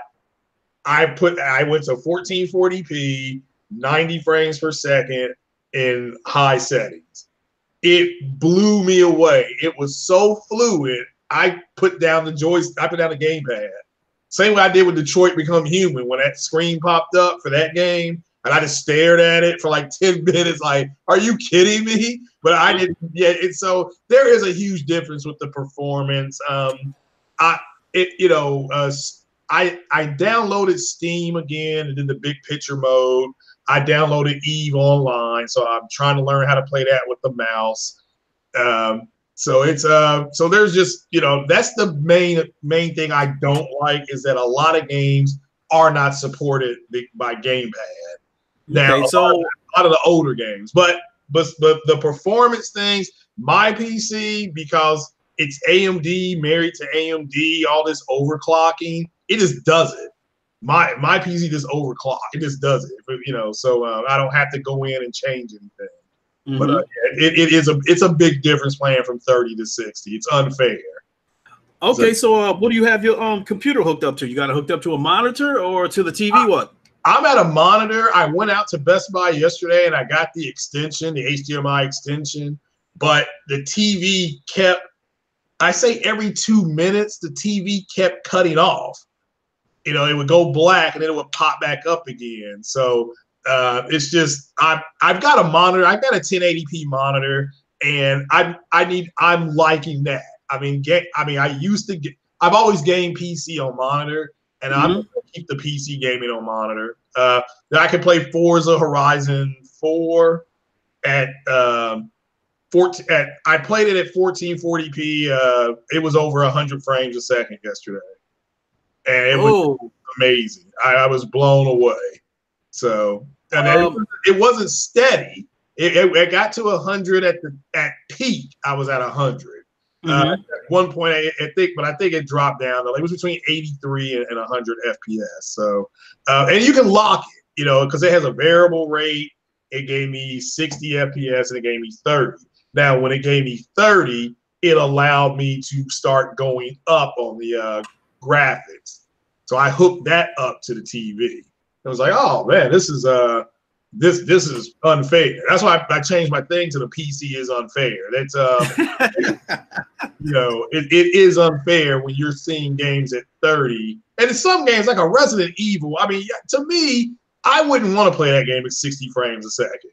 But it's because of the way it's made. It's condensed down. It's not open. But yeah, Horizon Zero Dawn or something like that. Yeah, that needs to be 60 frames a second. Something like that. Open world type games I would play at 60. An MMO or a game like XCOM, it doesn't matter that that's 60 or 30. That's true. I would tell people that. So I got to start getting into that. But I had to get a gaming mouse, is what somebody tweeted me, to try to get a gaming mouse, because I just have a basic mouse. So I'm going to get a gaming mouse that changes colors. So the situation that I'm facing is, that like right now I'm leaning towards buying a pre-built computer from Best Buy, from a computer store, what have you. But I know a bunch of people have jumped on my head and said, no, build it. You'll be able to get a more powerful PC for the money you would spend buying a pre-built computer. Now, the thing about it is I am not going to build it, because I am going to be, especially once this other channel goes up, I am going to be an extremely busy person. Yeah. Working 6 days a week, going to the gym, 2-3 times a week, and still trying to manage 2 YouTube channels, as well as having my son on the weekend. I am going to be an extremely busy person, where was one person said it in my last podcast, is they think I might end up getting burnt out from all the shit that I'm going to be doing. But with that being said, I'm not going to be sitting around trying to build a computer. So if I decide to go the route of building the computer, I will buy all the components and have someone build it for me. Yeah, I understand that. So. There's a guy that I used to work with. He's a guy that I went to his house before and tried out the Vive. You know, I'll probably, you know, he's a possibility. I could, you know, possibly contact him and ask him to build it for me because, you know, one of the things that one of the reasons why I don't need a gaming PC, I don't, especially because of what's looming on the horizon with the PS5. With me believing that this console is going to be powerful enough, especially for the VR, where the visuals are going to be comparable, if not better than what we have currently on PC. I really don't need a gaming PC, but I'm just going to go ahead and buy it anyway. You know what I mean? What covers everything? I mean, what if the PC releases a game that you really want to play? You know, what if Microsoft release, because Microsoft does, they do have 16, 17 studios now. And if you like GT Sport, you probably would like Gran Turismo. Or if you like GT Sports, you probably would like Forza Horizon. But GT Sport is 60 frames a second. And Horizon is 30 on an Xbox. So, but I would prefer, you know, that because it's two different styles, two different type of racing games. Fatal Charade, sorry to interrupt you, Craig. Fatal Charade, you live in, you know, we had this talk before. You live in Lansing, right? Lansing, Michigan. Because if that be the case, you're about 50 minutes away from me. You know, and in the comments section, he's saying buy the components, send it to me, I'll build it to you and build it for you and ship it to VR, ship it to GR. You know, if you you live in Lansing, I might have a better idea, Fatal. You know, if I decide to go that route and I buy all the parts, what I'm thinking is either you come to Grand Rapids and build the computer for me, and we'll hang out, man. We'll go out to eat, you know, we'll go out, grab a bite to eat, you know, maybe hang out and go fuck around at Dave and Buster's or something like that, you know, all the while of getting this computer knocked out. Yeah. That sounds cool. You know, because with him living in Lansing, he's only a hop, step, and a jump away from me. Yeah. Well, if he's going to build it, you may want to meet him. Yeah, that's what I was saying. You know, with him only living about 50 minutes away, then, you know, come hang out with me. Yeah. Yeah, he's built his current PC unless right. So that's what I'm thinking. You know, with his skills, he could, you know, build the PC. We fire it up, make sure it worked, and then from there we go hang out. Let's go grab a bite to eat. Let's go to Dave and Buster's or something like that and go fuck around. So, yeah, it sounds like a good plan. Yeah. So first things first, you know, when I get my like currently, I could buy it right now. I could buy all the shit right now because I said it before. I got money tucked away, but I want to knock out these credit cards because I think I owe Walmart. I think I owe them about $500, and I think I owe Target. I think I owe them about $400. So when I get my taxes back, I'm going to pay all it off, you know, and bring those credit cards back down to zero. And then I'm going to start, you know, buying the parts that I need to build a new gaming PC. Yeah. Well, and right now the GPUs are going down, but the RAM is going up. I don't know why the RAM is starting to get more expensive. So but for some reason RAM is starting to go up. So. But the big thing is that, like, my biggest reason for wanting to go ahead and get a gaming PC, well, when I mentioned that I was going to get a gaming PC, my son cracked a big giant smile because he wants to play Gears of War on the PC. Because the computer that I have is just a regular, you know, Lenovo PC. It is not powerful enough to run Gears of War. I don't have the necessary hardware in it, blah, blah, blah. But my biggest reason for wanting to get a gaming PC is so I can play VR on gaming PCs, so I can go beyond the limitations of the PSVR. There's going to be games that I would, you know, that I think there's like some first-person shooter games on PC that is online multiplayer that are not on the PlayStation VR. So, you know, in games where, like for instance, Beat Saber, you can, you know, import your own tracks into that game. Whereas, you know, because of copyrights and all that kind of shit, you know, Sony's very careful about that. Yeah. Yeah, no, it's well, VR, yeah, and they have augment, yeah, and I'll just simply say once you get it built, get you an Xbox gamepad. Just save yourself the trouble of doing all that bullshit. I spent last Wednesday my whole day off trying to install my PlayStation 4 gamepad to my PC. I started at 10 o'clock in the morning, and it was 9 o'clock at night. I was still trying to get it to work right. The only thing I was able to do was, your PlayStation, that light that's on the front when it's fully charged is blue. I changed mine to green, so I was able to do that. So it's green, and then when it gets midway down, I changed it to yellow, and then of course everybody knows when it turns red. So it turns red, you're about out. So mine looks like a stop sign. It glows. But yeah, you can go ahead and get a Xbox. I mean, one with the cord. I mean, one with like a 6-foot cord for $20. And so that's what I did day before Friday. And because I just got tired of it. I was like, well, I'll just go ahead and play, the games that are on not Steam, Origins, the games that are on Origins that are, $10 and under. I'll go ahead and get those in. That's why I very well may just get Mass Effect Andromeda on PC and just say, okay, I got that on PC, so I'm good. This will keep me happy. So okay.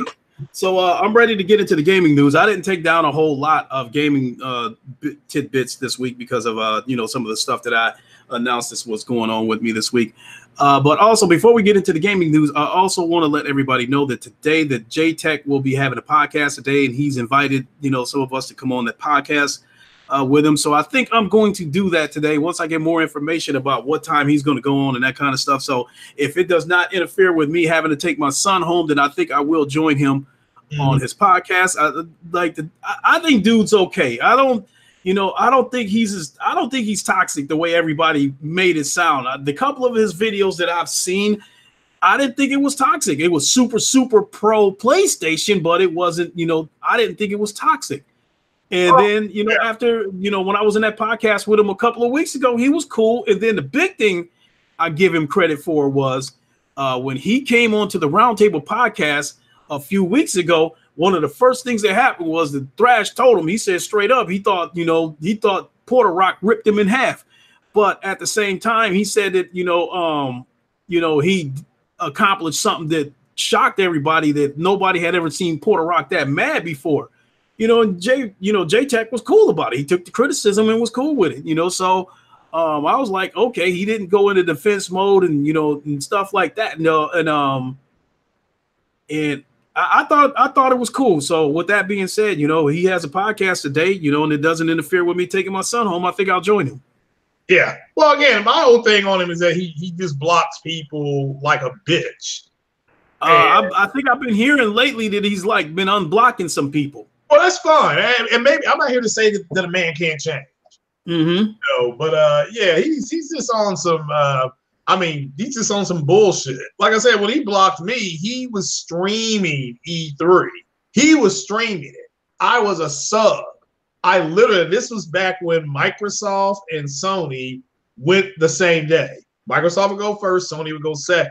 So they were 5 minutes away from Microsoft starting their conference.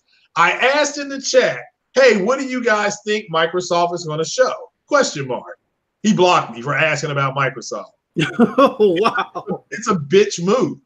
So, and then he'll say, well, what's the big deal? People block people all the time. I say, yeah, I understand blocking people who are acting stupid. Fair enough. That was just a basic gaming question. So that was a gaming question. So, but yeah, so I don't listen to him. And yeah, from what I did listen to the thing with Porter Rock, and Porter Rock did tear him a new one, but that was enough for most people. Yeah, look, he came out there, he got his ass ripped, and but I thought the funny thing is that Porter Rock said was when he said he annexed the PlayStation Nation or whatever he called it. It was funny as hell. It was, so because there was no comeback for that. No. That shit is mine. If you all keep talking that bullshit, I will go after each and every one. So if he's on there talking games, fair enough. Fair enough. You know, I won't be listening to him. So, well, I'm giving him the benefit of the doubt. So until I have a fucked up run-in with him, I'm gonna give him the benefit of the doubt. Yeah, ABC. And you know how I am. Well, I like to stay neutral on a lot of shit, you know, because some of these beefs that's been going around, I've been steering clear of them. I don't want no part of that shit, because you know, if you give an opinion on that kind of stuff, you're going to be perceived as taking a side, and that's where shit is going to get, you know, that's where shit's going to get ugly. So if it, you know, it doesn't have anything to do with me, and that's the way I intend to keep it. Yeah. And I just, like I said, he's just blocked. Like Fatal Sharad said, he's blocked. He never even heard of. He had no interaction with his blocks. Well, me on the other hand, you know, we follow each other on Twitter from the podcast. We're friends on the PlayStation, and he even gave my Creed stream a like. Oh yeah, that's great. Yeah, I'm not here to say, look, he's probably a cool dude, but when the whole, I guess it was the console war, I guess you would call it, when it was hot, he was part of it. He literally said, take the information I'm giving you and go over to Crap Gamer and Mooch's channels and use this information to fight back with them. And it's kind of like, dude, a bitch move. Yeah, but that's who he is. But that's as far as I'm concerned, that's the statement that will follow. JTech sent the soldiers off the war. Yeah, that's a bitch move. You know, I mean, he was acting like a concierge. You know, so it's just stupid. But it is what it is. I mean, hopefully he has a good podcast, and they have a good one. And I mean, this stupid ass stuff. You know, like I said, hey, there's people in the PlayStation community that like they biscuits buttery, and he's one of them. Mm-hmm. You know, just it is what it is. So okay, so let's jump into the news here. The first piece of news that I took from this week is that Activision is selling smiley face reticles found in previous versions of Black Ops for $2. What do you think of that? I didn't even know what that was until people were talking about it. A smiley face reticular. The thing is people will probably pay for it. They'll say, oh, $2, I can afford that. That's a cheeseburger. You know, so it's like me possibly buying this game, I might buy. It's like, that's $5, I'll buy it.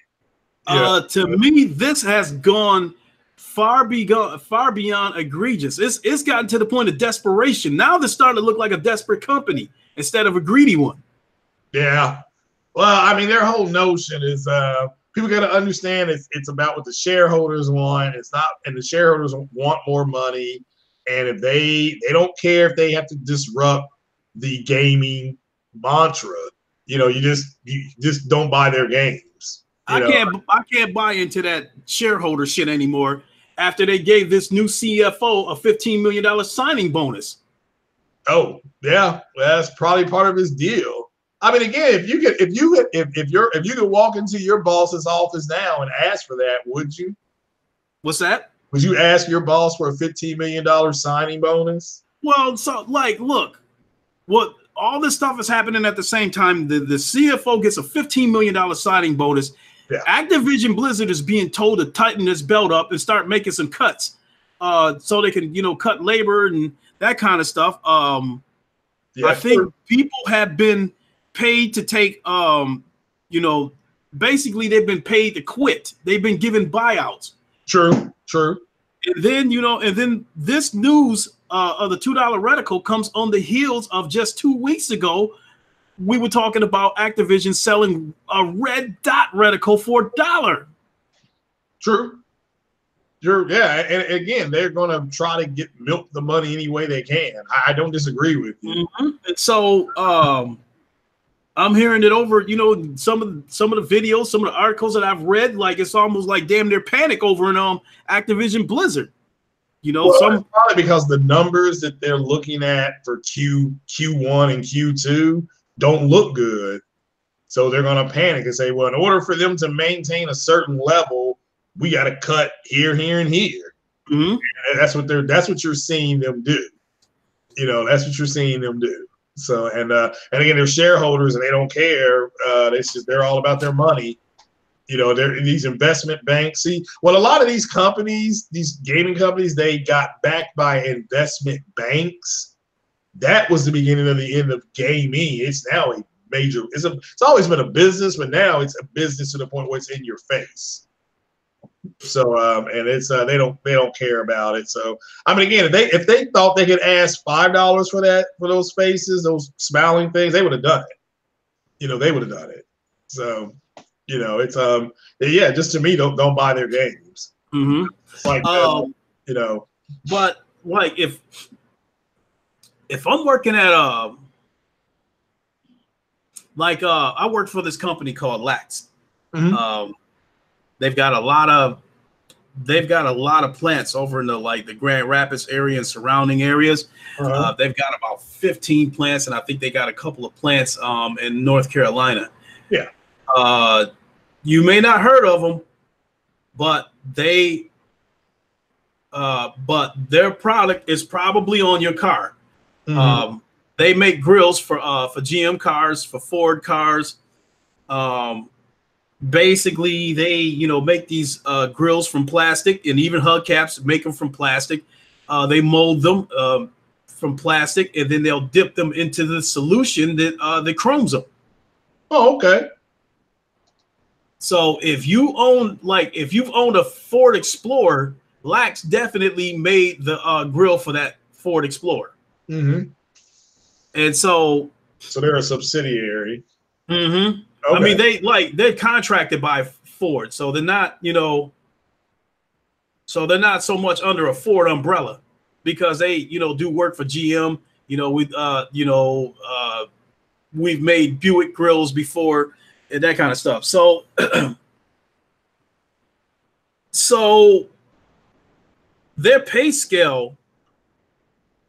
The good thing about the pay scale is you can get to the top of that pay scale fast. You can get to the top of their pay scale within a couple of years. Mm-hmm. The bad news is the ceiling wasn't very high. And so one time the owner of the Lax Corporation, because it was handed down to him by his father, it was basically him and his brothers owned the company, which was handed down by their father. Right. One time Dick Lax came to our plant, and the employees were forewarned, do not make any jokes about wanting a raise, because they was like, he's the type of person that was going to ask you, is there anything that I can do for you? And they was warning us, do not make any jokes about, yeah, you can give us a raise. They was like, don't make any jokes about that. Yeah. So then I hear that Lax donated $20 million to a cancer research center, to have a research center built.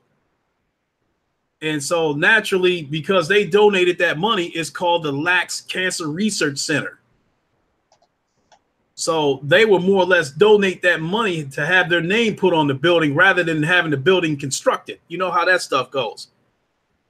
How would that make you feel if you work for a company and, the pay scale isn't very good and y'all getting told a bunch of bullshit as to why it's not better, but then you turn around hearing about them donating $20 million to something else. That $20 million could have made a big difference for the employees that work for that company. True. Yeah. And so if I'm working at Activision Blizzard and I'm being told we got to tighten up, we got to scale back on manpower, and then the ones, people being asked to take a buyout, and the ones that are remaining are asked to shoulder more responsibility.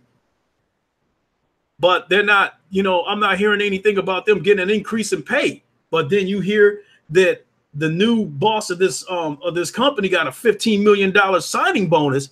And if he happens to be a person that don't know shit about gaming, that would be more of a slap in the face to me. I don't disagree with that. It is a slap in the face, but yeah, it's I don't disagree with what you just said. I can't really add to it. Mm-hmm. So yeah, it is a slap in the face. You know, Andrew Wilkins, why would people donate a research cancer center when people should already know where cancer comes from? Soda is the main cause of cancer and failed organs in the world. Yeah, but you know how it is. You know how it is in America. These corporations all rub elbows with each other. Yeah. You know, and you know, and these cancer research centers and shit like that need cancer to be around, because if there was no cancer, wouldn't be any cancer research centers. Yeah. Just like police need crime. They act like they out to fight crime, but they want crime. They need crime. Otherwise, there wouldn't be no need for police. That is true. That much is true. Hell yeah. So when a cop catch somebody selling drugs and act like he's disgusted with that dude and shit like that, no, that cop is smiling from ear to ear, because you just secured my job. Yeah. So, but yeah, I mean, it wouldn't set in well with me if I'm, you know, having to make all these compromises, being at the bottom of the totem pole, and then watching somebody come in from the top, you know, get $15 million just for putting his name on the contract. That wouldn't go over very well with me. No, wouldn't be anything that I could do about it since I'm the little man, but it just still wouldn't set in well with me, though. Yeah. No, I understand. It's a smack in the face. Mm-hmm. So, yeah, I can't really. But, you know, to end that subject, you know, I just like, you know, this $2 reticle shit to me just looks like a desperate company now. They look desperate. Yeah, I don't know if they are, but I can see why people would think that. But I just think, yeah, they're going to do whatever they do whatever they want and ask for shit, even though they shouldn't, you know. But it's silly. I don't. Yeah. If you want to say desperation, I understand. Mm-hmm. So the next subject I'd like to move on to is that Ace Combat 7 debuts at number 2 in the UK for physical sales, with 76% being sold on PS4. Wow.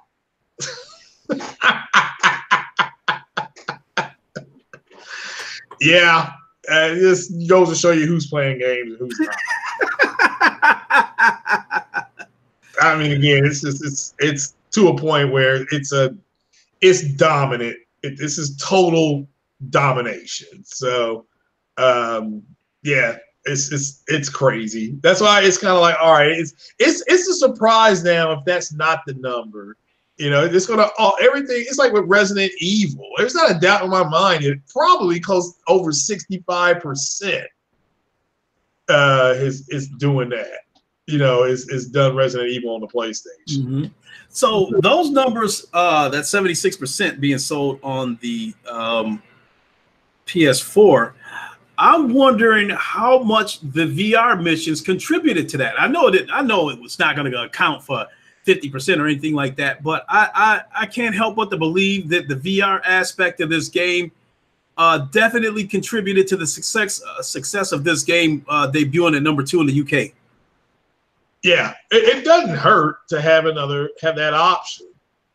You know, that's what people got to really understand, is that you know, it's about having the option to go ahead and play it differently. And you know, they're going to add more VR missions, because I think that's the number one complaint is you know, is lack of VR missions. You know, I personally think they should have had at least 6 dedicated VR missions. So I think they probably might have wanted to wait and see how that part was going to be received. And there has been nothing but positive reviews that I've been hearing about the VR aspect of this game. And that has been the only complaint, that there's, you know, they need more VR missions. And according to Polish Paw VR and a couple other VR enthusiasts, that they are going to add more VR missions. So I think it was a very ingenious on Sony's part to make the VR aspect of that game exclusive to the PlayStation. So I probably say 75% of the reason why I bought Ace Combat 7 was because of the VR missions. I was just disappointed to learn that it was rumored there was going to be 9 or 10 VR missions, only to find out there was actually going to be 3. But it's a little more relieving knowing that there's going to be more VR missions coming down the line. So, yeah, and that's what I believe, and that's what I'm waiting on. That's why I went ahead and got Resident Evil, and I'm happy to report I killed not 1 but 2 of the lickers, so I'm good on that game for now. I'm gonna start playing something else. I mean, I'm sure I've done some stuff out of order, and I always just kind of play games for 2 to 3 hours just to kind of get a feel for them, and now I'll go back and play. I'll replay it again, using the girl, and just to kind of see, because it's a fun game. I'm thoroughly enjoying it. It's I wish it had Ada on there. That way I could hear him say, "Ada, wait." That's my favorite Resident Evil moment. And then the note from Resident Evil. I can't remember if it was Resident Evil 1 or 2.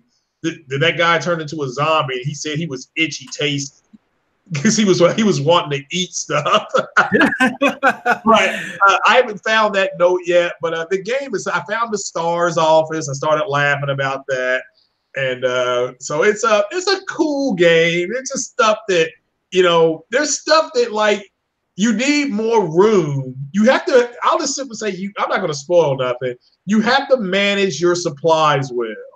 You just don't pick up anything. Make sure you know what to combine, what not to combine. So it's stuff like that. They still have those big trunks that you say you can put stuff in the story, and this brings back memories, especially if you played the original. So without a doubt. Let me respond to a couple of comments.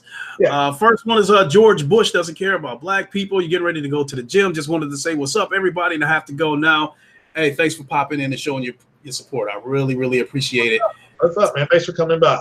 No doubt. Saris is great. Ace Combat was always a PlayStation game. Easy to see why it sells better on PlayStation. Definitely. And who was it? Andrew Wilkins asked me, how many times have you crashed on Ace Combat 7 from being too low to the ground? I have crashed about 5 times into the water. One time I bounced off the water. I came in too low, and I thought for certain the plane was going to crash. But it bounced off the water, and I was able to pull out of it and head back up. So it's definitely the VR experience is definitely amazing, especially with that flight stick. I myself, I can't get enough of it, but I made it a point to stay away from it because I didn't want to get burnt out on it. But that is a possibility that I might play that today. I also told people that I was going to play Planet of the Apes today. I still plan on doing that. I don't know how long it'll be, half hour, whatever have you. So. Well, I'll address the Teresi Greats thing. The problem, you're right about that, about your comment about it selling better, but wasn't the power of the Xbox X supposed to even all that out?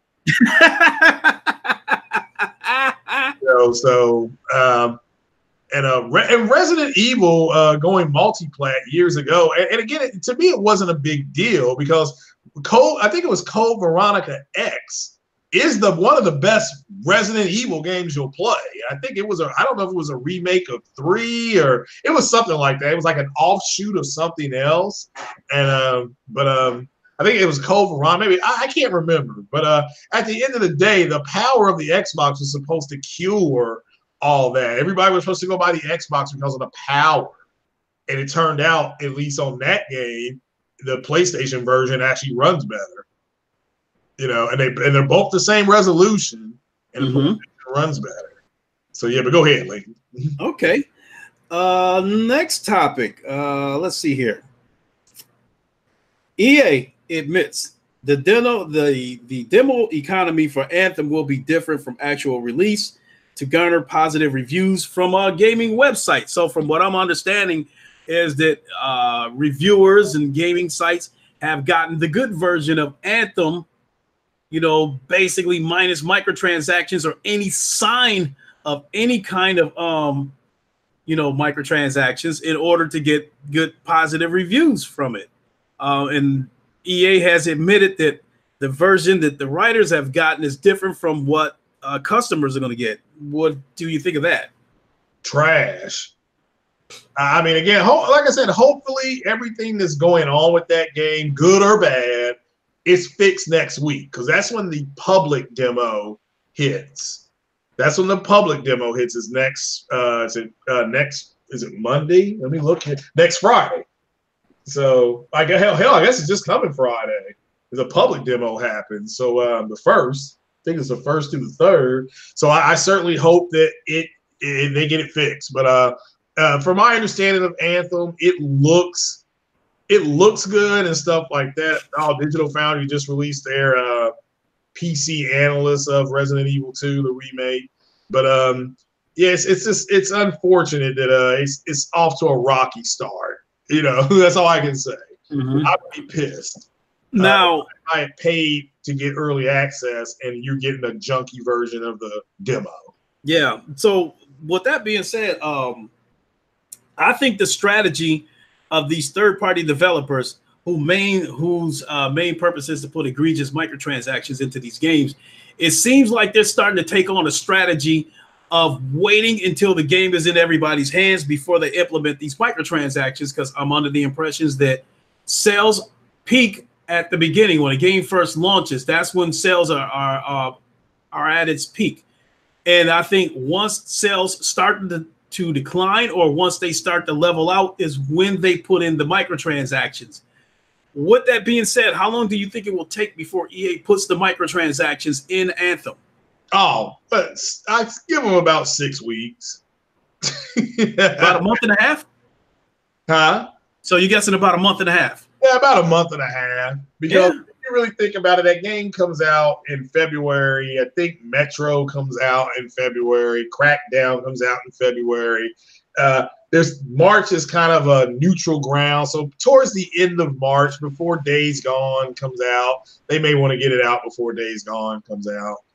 So just to kind of stay in the news, because once Days Gone comes out, hits, it's Katie bar the door.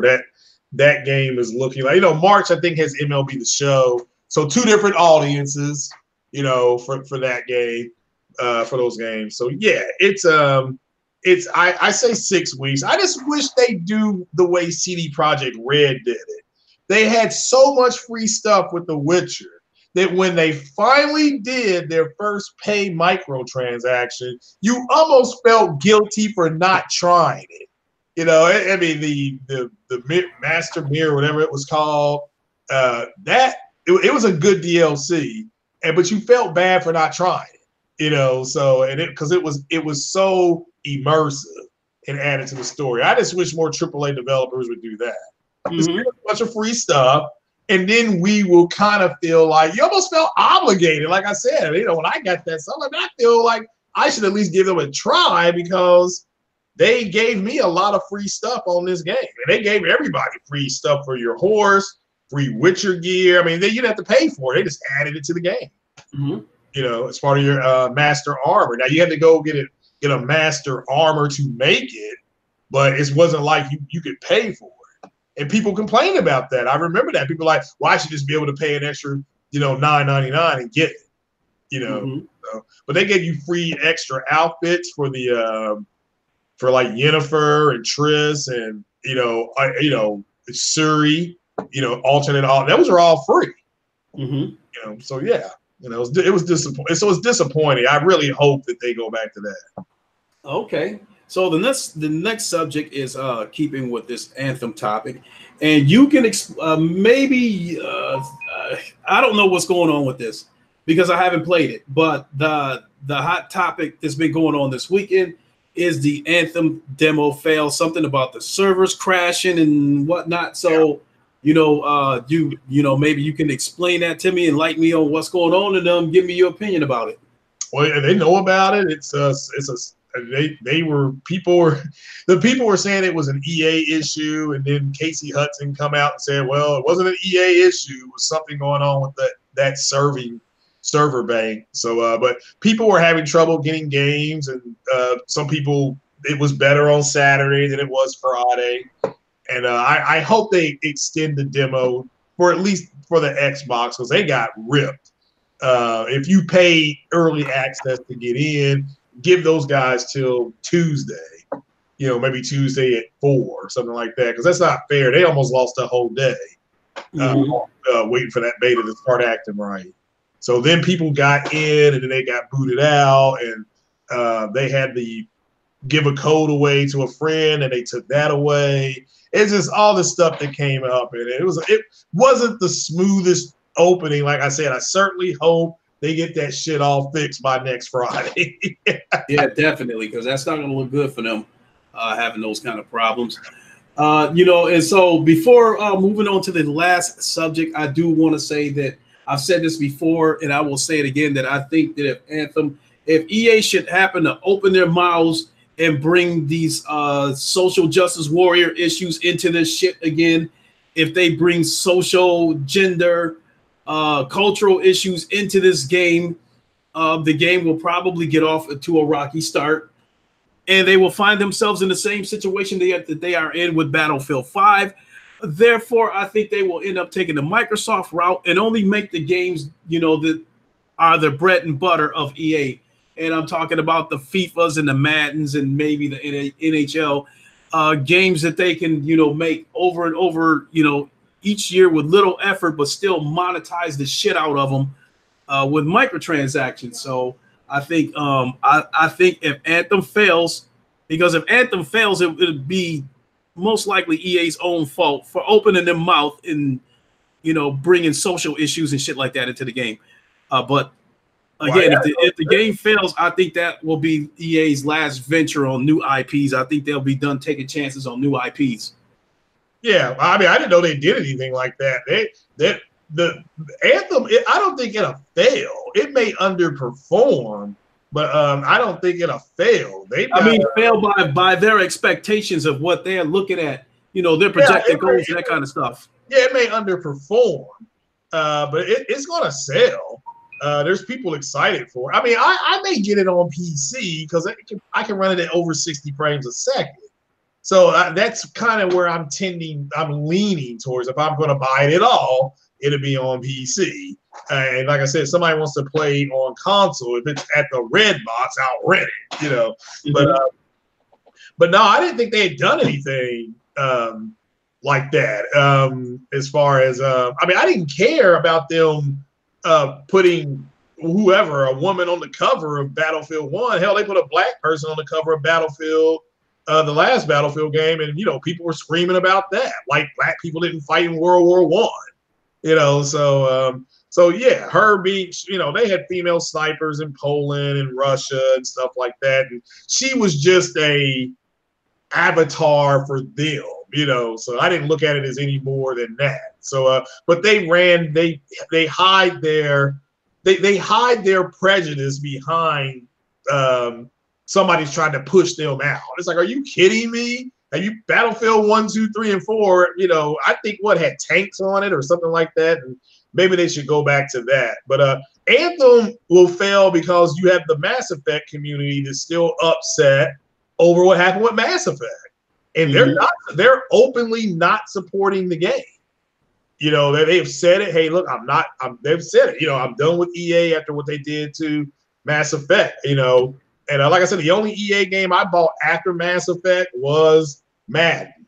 Yeah, that's because I've been playing Madden since the Sega Genesis, so it's just tradition for me to buy Madden. It comes out in August, which is my birthday month. So that's my birthday gift to myself. But okay. So it just kind of worked out. Now I prefer, it's not as much fun ever since EA got rid of the college football game. That game used to come out in I think late June. But yeah, I used to go to the store and buy college football magazines, and I would sit down and name the players. And and that way it gave you more of a professional looking, because the scores would pop up. It would say, I don't know, Penn State 31, Ohio State 20, quarterback. I had the quarterback's name in there it was 21 for 38, 3 touchdowns, 1 pick, something like that. So it just gave it a more professional look. But yeah, they gotta hopefully bring the college football back. I don't know if that stuff is backwards compatible, but they need to. If it is, I may jump on that. That's what I was telling people before. If I go ahead and get another Xbox, I'll get an Xbox One S, and it's because it's because of the backwards compatibility. Because a lot of the games I like to play are the backwards compat games, But at the end of the day, and those games are not supported with gamepad on PC. But no, I just think the EA. I think the game is going to underperform. I certainly hope it doesn't fail. But yeah. I'll with that. I'll rest. Yeah, no doubt. Players United, if he happens to be listening, I saw you. I saw your tweet on Twitter that you tagged me in about the issues that I've been having with my internet. That it's gone down about went down about 4 times, like over 4 or 5 times, like over a 72-hour period. Mm-hmm. Sig Humor TV, what is up? What is going on, my friend? What's up, Sid? Last subject I want to get into before we go ahead and wrap this up is that this is something that I saw on Twitter, and analysts estimate Xbox sales at 41 million units with the highest digital sales ratio of any other platform. Mm-hmm. So my question is, 2 questions.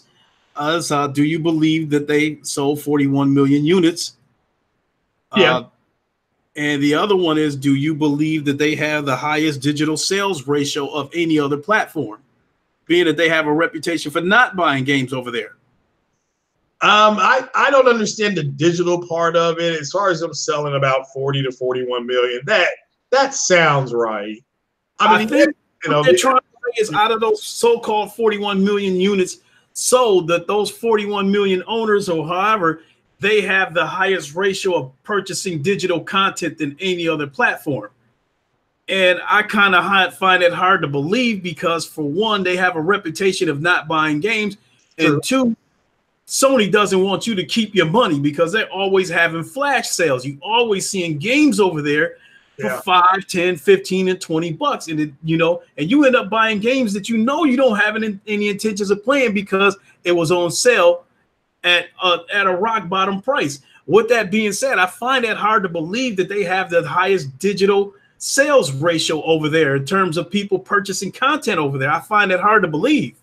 Yeah, and like I said, I don't know how that breaks down, but as far as the 40 to 41 million, that sounds about right, because the Xbox 360 sold about 54 million or something like that, or 50 million. Okay. Andrew Wilkins got me right there. Six said, he said it could be true. And Andrew Wilkins just added something to that supported it, that says Xbox has game sharing, so it makes sense. Yeah. That's true. Yeah, and like I said, I don't know how it breaks down digitally, how Microsoft breaks that number down. I do know that this does clearly explain why they don't run or report sales. Because if Sony is at whatever, 92 million or whatever you want to say, and then your closest competitor is just at 40 million, that's bad news. I mean, Sony hit 40 million when in 2016, if I'm remembering correctly. See if I can pull that up here. While you're pulling that up, Six says 90 million units would take more people than 36 million Xboxes, which is true. And then Spartan God says, Lincoln, you remember how this generation started off for Xbox, right? DRM, all digital. Yeah, good point. So now that you guys are, breaking it down, it does make sense. Yeah, May of 2016, Polygon reported that, this is May of 2016, Sony has sold more than 40 million units worldwide. So that they did that this is before the Pro came out, for Sony, so they were already at 40 million and so Microsoft is just now getting there, and that's how bad it's been. I mean, that's why I tell people in the PlayStation community that the console war is over, that it's a wrap. I don't know why people continue it, but my determination on that is that they're still trying to stay relevant. But but in 3 years, I mean, they 3 years ago, Sony sold 40 million. So they're based on that, they're 3 years behind. Yeah. Based So, on that. I mean, you know, and a lot of stuff is coming at me in the chats. This making more and more sense. You know, Sig just said it does not mean they sold more digital downloads, which naturally, because there's 90, 91, 92 million PlayStations out there, naturally, they've sold more overall, you know, units digitally. But yeah, but you guys got me on the percentage. You know, with the DRM and other things that, you know, Xbox was doing over there, I guess it makes sense that they probably could have the highest percentage than any platform. Not overall sales, but percentage. Yeah. And again, like I said, I'm not for sure how that breaks down. So, but the number sounds right. You know, that's all I can say is that the number does sound right. Mm-hmm. So, and I just, you know, I really, I mean, I really hope this shuts everybody up. And that number shows you another reason why the Xbox community is talking about hardware more than software. And that's why that number, if that, you know, let's say that number's true. I personally think it is. That's why, because what would, you know, what are they, you're not talking about Crackdown 3. That is a first party game. Okay, and so you don't hear them talking about that. You hear them talking about Anthem and Resident Evil. Even though Digital Foundry said Resident Evil looks sharper, it was a sharper image on the Pro than it was on the X. They were still like, well, the X still this. Like, dude, just shut up. I mean, you're digging a hole. Mm-hmm. You know. So with that being said, that's it for me. You got anything you want to add? There is a if you're going to buy Days Gone in the UK, I think they're going to have a Steelbook edition that's been announced for them. And no, that was it. Like I said, I'm gonna possibly. I'm good. I'm good. Enjoy your Sunday. I'll watch a little bit of the Pro Bowl, I guess. And yeah, you know. Okay. And so before we wrap this up, I do want to let everybody know that Carlos Fernandez did contact me on Twitter and said we can get on that GT, you know, whenever I'm ready. So I'm going to, you know, contact him in a couple of hours and see if he wants to get a couple of races in today. And if he does, I will definitely stream it because I'm planning on taking a piece of his ass whenever we get back on that track. So if you listen, Carlos, I'm coming for you.